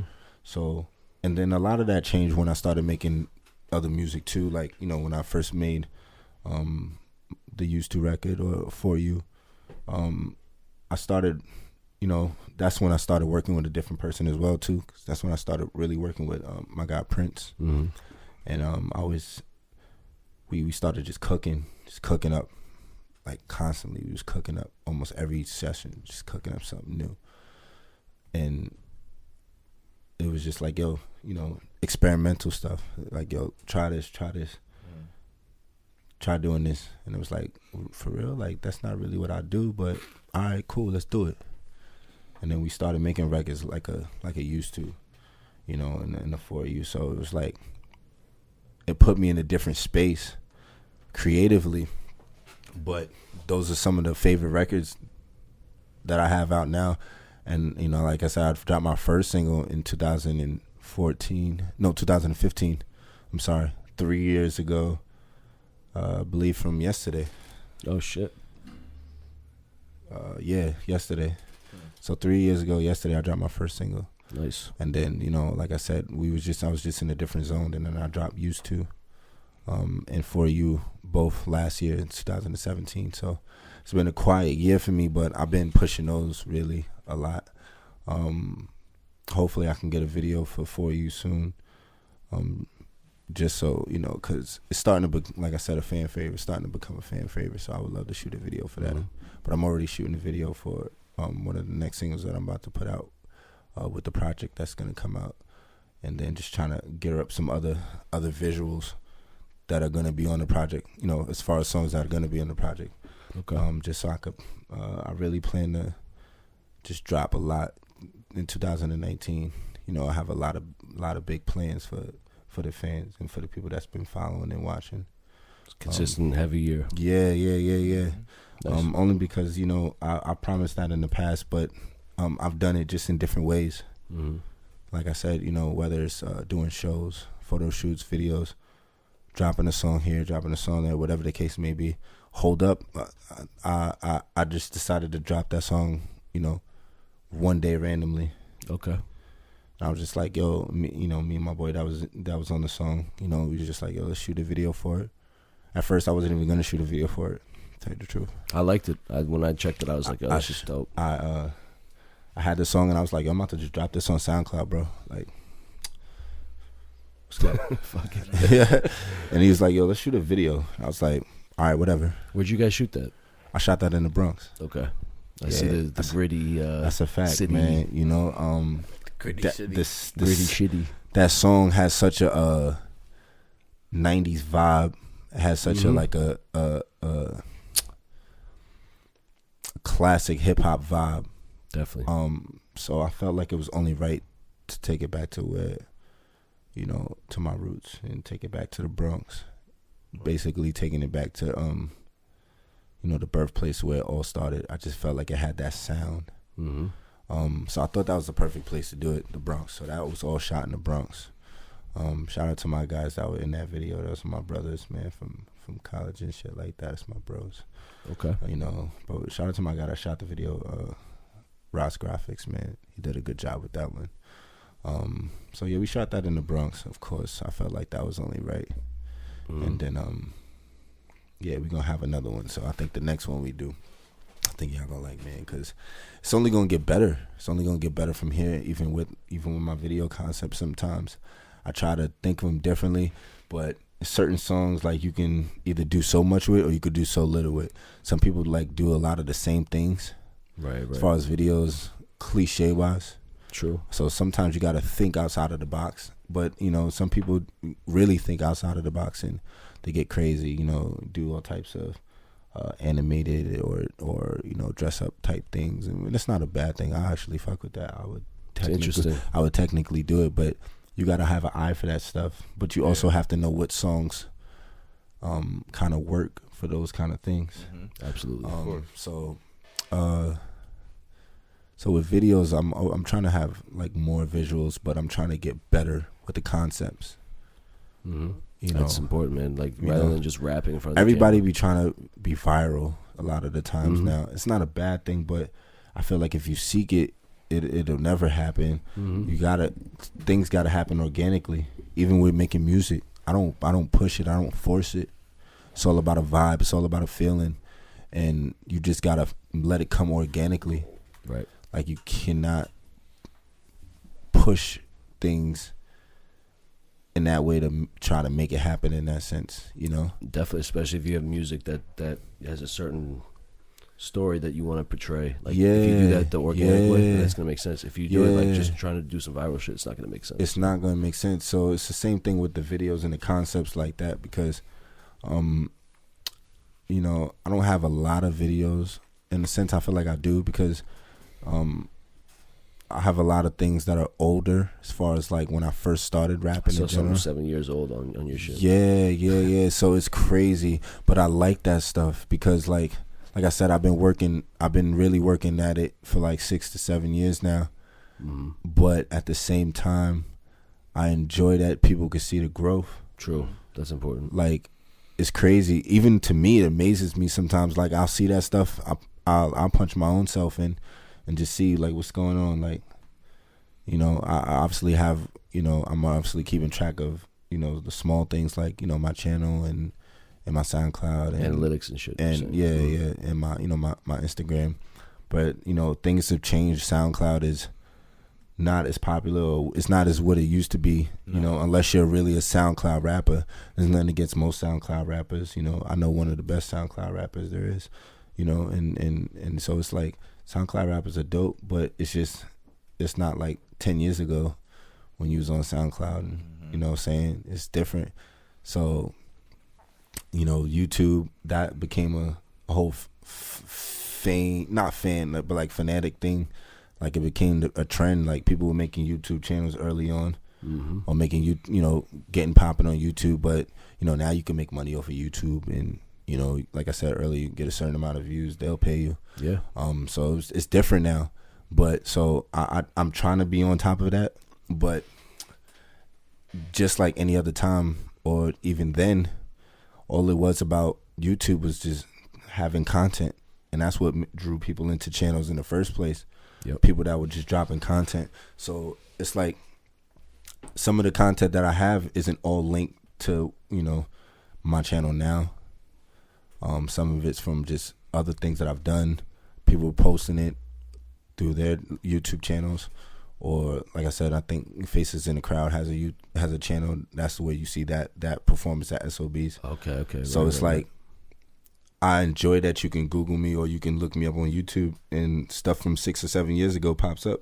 Yeah, you see the progression. That's you good. see the progression. You really see the progression. True. You can hit a progression in the music, or you can see the progression in the performances. You know what I'm saying? So it's like a great thing, and I think it'll only get better as I continue to drop. But I just hope, like, you know, it's very hard to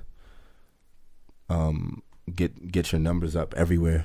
Yeah. On all platforms, whether it's YouTube or your Instagram, but you have to know how to work at it at the same time. Yeah. So like it's really adjusting for me, because we technically come from that era, you know, that YouTube era, but it's just different. It's different ways to get it now on there, so people actually capitalize on it differently. Right. You know, we try to put this podcast out. You try to put this podcast out. It's different from people that are actually literally learning how to market YouTube as a business for them to make money. Right. You know what I'm saying? We're coming at it from a different angle. Yep. You know, as artists, we're coming at it from a different angle. Some people have made a name for themselves off of that shit. You know what I'm saying? You got Wiz that made a name for himself early off of YouTube before people really. He was on MySpace. That too. I think he was. But I'm just saying, maybe he was after MySpace. But just saying in general, like he knew how to capitalize on it before it was really a thing. Right. You know what I'm saying? So it's like now we're trying to come at it from a different angle, you know, dropping podcasts, being artists, wanting people to subscribe and watch your videos, and tune in? How can you keep people entertained, or how can you keep people attracted to what they're watching, especially as an artist? Right. You know, so it's hard to get numbers across the board, but it's never really about numbers. I tell people all the time too, because especially with just social media nowadays, it's about numbers, but it's not. Can't get caught up in that shit. It's about That's numbers, but it's not. told me. I mean, when it comes to labels, yeah, they're looking at your numbers and they're looking at the amount of people that are following you. But a lot of people think just because a lot of people are following you, you're better than them, or you're more lit than them, or Right. just being seen more. That's I not think that true. The amount of followers you have, though, is definitely determines like your reach. Sometimes because like I said, a lot of these labels don't want to hear when you go to these labels, you know, if you don't have a plan, if you're not coming there trying to gain a partnership, you know, when they're looking for you, in a sense, they're looking at your numbers. They're looking at how many followers you got. Mm-hmm. Definitely. But at the same time, a lot of people get stuck on that. They be like, yo, as an independent artist or a person coming up, like, I gotta have followers. I gotta have numbers. Like, it's about that, but at the same time, you don't have to be sitting here paying for that. You don't have to be sitting here trying to force it. Like, you know what I'm saying? Yeah. You can't force it. It's got to come organically. 100%. And, you know, the support is going to come if you put it out in the right way. You know what I'm saying? People could read your energy even off of what you post sometimes. You know what I'm saying? Your music that you put out. So it's like, if people really, really, really, really support you, they're going to support regardless. You know, so it's about the numbers, but it's not about the numbers, because I know people, you know, that might have the numbers more than me, but I know they're probably not working as hard as me. Mm-hmm. I know they're not doing as much as me. You know, so it's like, and I can get those numbers too. In my sense, like, it's, you don't have to look for the craziest numbers. You don't have to look for 50,000 likes or 50,000 views. Yeah. But you gotta have a set a goal for yourself of what you want to do as far as your brand when it comes to marketing your Instagram or whatever the case is, and then try to hit those numbers. You hit those numbers, then you've accomplished a lot. It feels a lot better if you do it organically too, rather than paying for that shit. But so, you know, we had this debate with this guy Ryan. So not even a debate. He told us some cool shit about how, like, buying followers puts you in the algorithm on social media platforms to get you out there more. It do, so because like, people thing. do look at followers, mm-hmm. but there's ways to gain followers even if you're not technically buying them. You know, sometimes if you buy them, you know, you don't really gain that.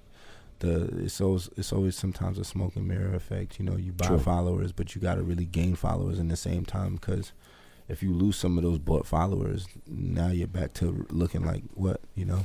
Mm-hmm. So you got to be really working at the same time as actually really marketing and networking and meeting new people to actually really gain that real following behind those bought followers. Right.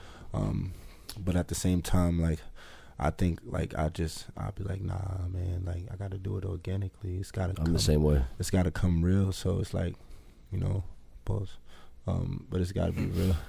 You know, so it's like, even now, even with my Instagram, like, I always tell people, like, sometimes you just got to figure out your own formula when it comes to posting stuff or what you post or how you're going to present yourself. Mm-hmm. And the numbers will come in different ways, you know. You just got to figure it out how people are going to see it more, you know. And I always advise people to, like, change their page to, like, a business page if they don't. 100%, yeah, definitely. Especially now, if you're an artist or you're doing anything that has to do with a service or a brand, make sure it's a business page so you can figure that formula out for yourself sometimes, or you could keep a track of really what's going on your shit, and seeing where things are coming from, where it's going technically, you know, mm-hmm. who are gravitating to what more, you know what I'm saying? So that's one of the biggest pieces of advice that I can give, like, definitely change this shit to a business page. But just knowing, having that knowledge to know, you know, it helps you. It surely helped me. You know, people sometimes, you know, people hit me and they be like, yo, your shit looks really good now. Like, compared to what I knew it used to look like, or just your old, like professional shit. Your old Instagram. Like it looks really good now, and it's like, yo, I take pride in that in a sense because like, yes, it's all about perception, but I'm not doing anything that I'm really not putting out there that I'm saying that I'm doing. I try to be very consistent. I might not post every day or something like that, but like I said, I'm always trying to set up content and have more content. I shoot a lot of photo shoots. Try to get how much is Snoop Dogg? How many posts does he have on Instagram? 40,000? 38 point something. He probably got a lot. Yeah. You know what I'm saying? At that point, yeah, you could post anything you want at all times and still get your numbers. Is like a meme page now. But I be trying to, pretty much. Or just random videos of him like smoking weed. Crazy. Yeah. That's most average person now. Like if you really got money or if you really known already, they're just posting everything. Mm-hmm. But when you're coming up or you're really trying to start a brand, it's got to be a little more refined. It's got to be refined somehow, and I had to do that as well with my own stuff. And then, I had to really look at it and be like, yo, okay, how can it has to look better. How can I get it where I want it? Mm-hmm. And it was like, it came down once again, quality content. Yeah, same. I'm all about it. Quality content, and just like your music, your page or your social media or anything has to reflect the same, even if it's SoundCloud, YouTube, Instagram. Quality content always is the key, and consistency. That's the formula. That's the formula for anything as far as successfully. That's the formula to just keeping a certain level. Or keeping yourself at a certain level when it comes to stuff like that. Right, elevating your level too. Quality content. So if you have quality content, that's always gonna help you in a sense. That's when I said that's where the numbers will come from. Yep. Because it's more genuine that way. You get a lot more organic love. Sometimes it may be hard to get that number, like hitting up in the thousands, or as far as views or whatever the case is, or getting a certain amount of likes or getting a certain amount of people to view your shit. But it's like, it's not really, it's important, but it's not important. Like, you can't really overthink that. But what you can overthink is, how can I put out quality content all the time? Mm-hmm. Or how can I consistently put out quality content? So I think once I figured that out, my page got better. Okay. Definitely keeping up the quality of content on there as far as pictures or videos even. Trying to do different things. If I do drop a video or do drop a song, how can I promote it? Or, if I have visuals from shows that I've done. So, just that formula of, like I said, knowing your business page and then knowing the quality of content that you have to put out there. I think that makes a match for numbers to come, so. Definitely, man. Yeah, for real. I like, but, like I said, I think I fuck with this podcast, man. This man. Dope. Like I said, Fuckboy, he was like, yo, they coming up, man. Yo, they making a name out here for themselves, man. Soon. And I was like, yo, that's dope. He was like, yo, watch. In a few years, everybody on Long Island gonna be fucking with y'all. I hope. He said, yo, you better get in with them. He said, you better get in with them now. I'm like, yo, I'm already talking. We're gonna do. We always want to do follow-up interviews. So like, in a year from now or 6 months, if you that's cool. That's cool with me, man. You guys just let me know. Mm-hmm. Man, you keep saying that. I don't even know if we did it yet, but I'm gonna get you. I got yours. I got yours on my Mastermind Media. That's a fact. But we do have to wrap this up only because I think my camera is about to die. That's right. Unfortunately, technical difficulties. Let me. I'm gonna get Scarred on here though. That's what I meant to do. OG Scarface with a K, right? OG. But yo, so we're gonna wrap up this interview with a song. You want to play that Hold Up one? I feel like that's a cool song. I fuck with that. Yeah, you could play that. You could play whatever you want, bro. Cool, you want to play that record, you could play that record. So we're gonna play that, and you could play that only because that was the last. That's the last video we did. Yeah. But yo, it's been real, man. Yo, thank you, man. I appreciate y'all for having me, man. I appreciate the time. Mastermind podcast. Make sure y'all tune in. Make sure y'all follow them. Mastermind. That's a fact. Y'all show some love. We're gonna play Hold Up. Malik McFly. Yes, sir. Thanks for coming Thanks, on, man. And Yo, we're gonna post all your appreciate links that. on our description. We don't have to shout it out because no one's gonna like listen. I feel you. Just I click feel on the you. links, guys. Click on We the got links. It's all clickable. It's clinkable. We're The clickable most linkables. important click is that subscribe button. Yes. Hit that Facts. subscribe button. Wait, you said you at $9.97? We need it. So. We need it up there. We need it up there. We need to be at 1,000. 1,000 3 more. and 97. 1,000 gets a back rub from Trevi Johnson. Oh, back rubs. All mama. Yo, we are out of here. Thank you again for coming Yo, on. I appreciate y'all Seriously. for having me, man. You've been a good guest, man. Mastermind. Yes, sir. Hit that button. Longer. Oh shit.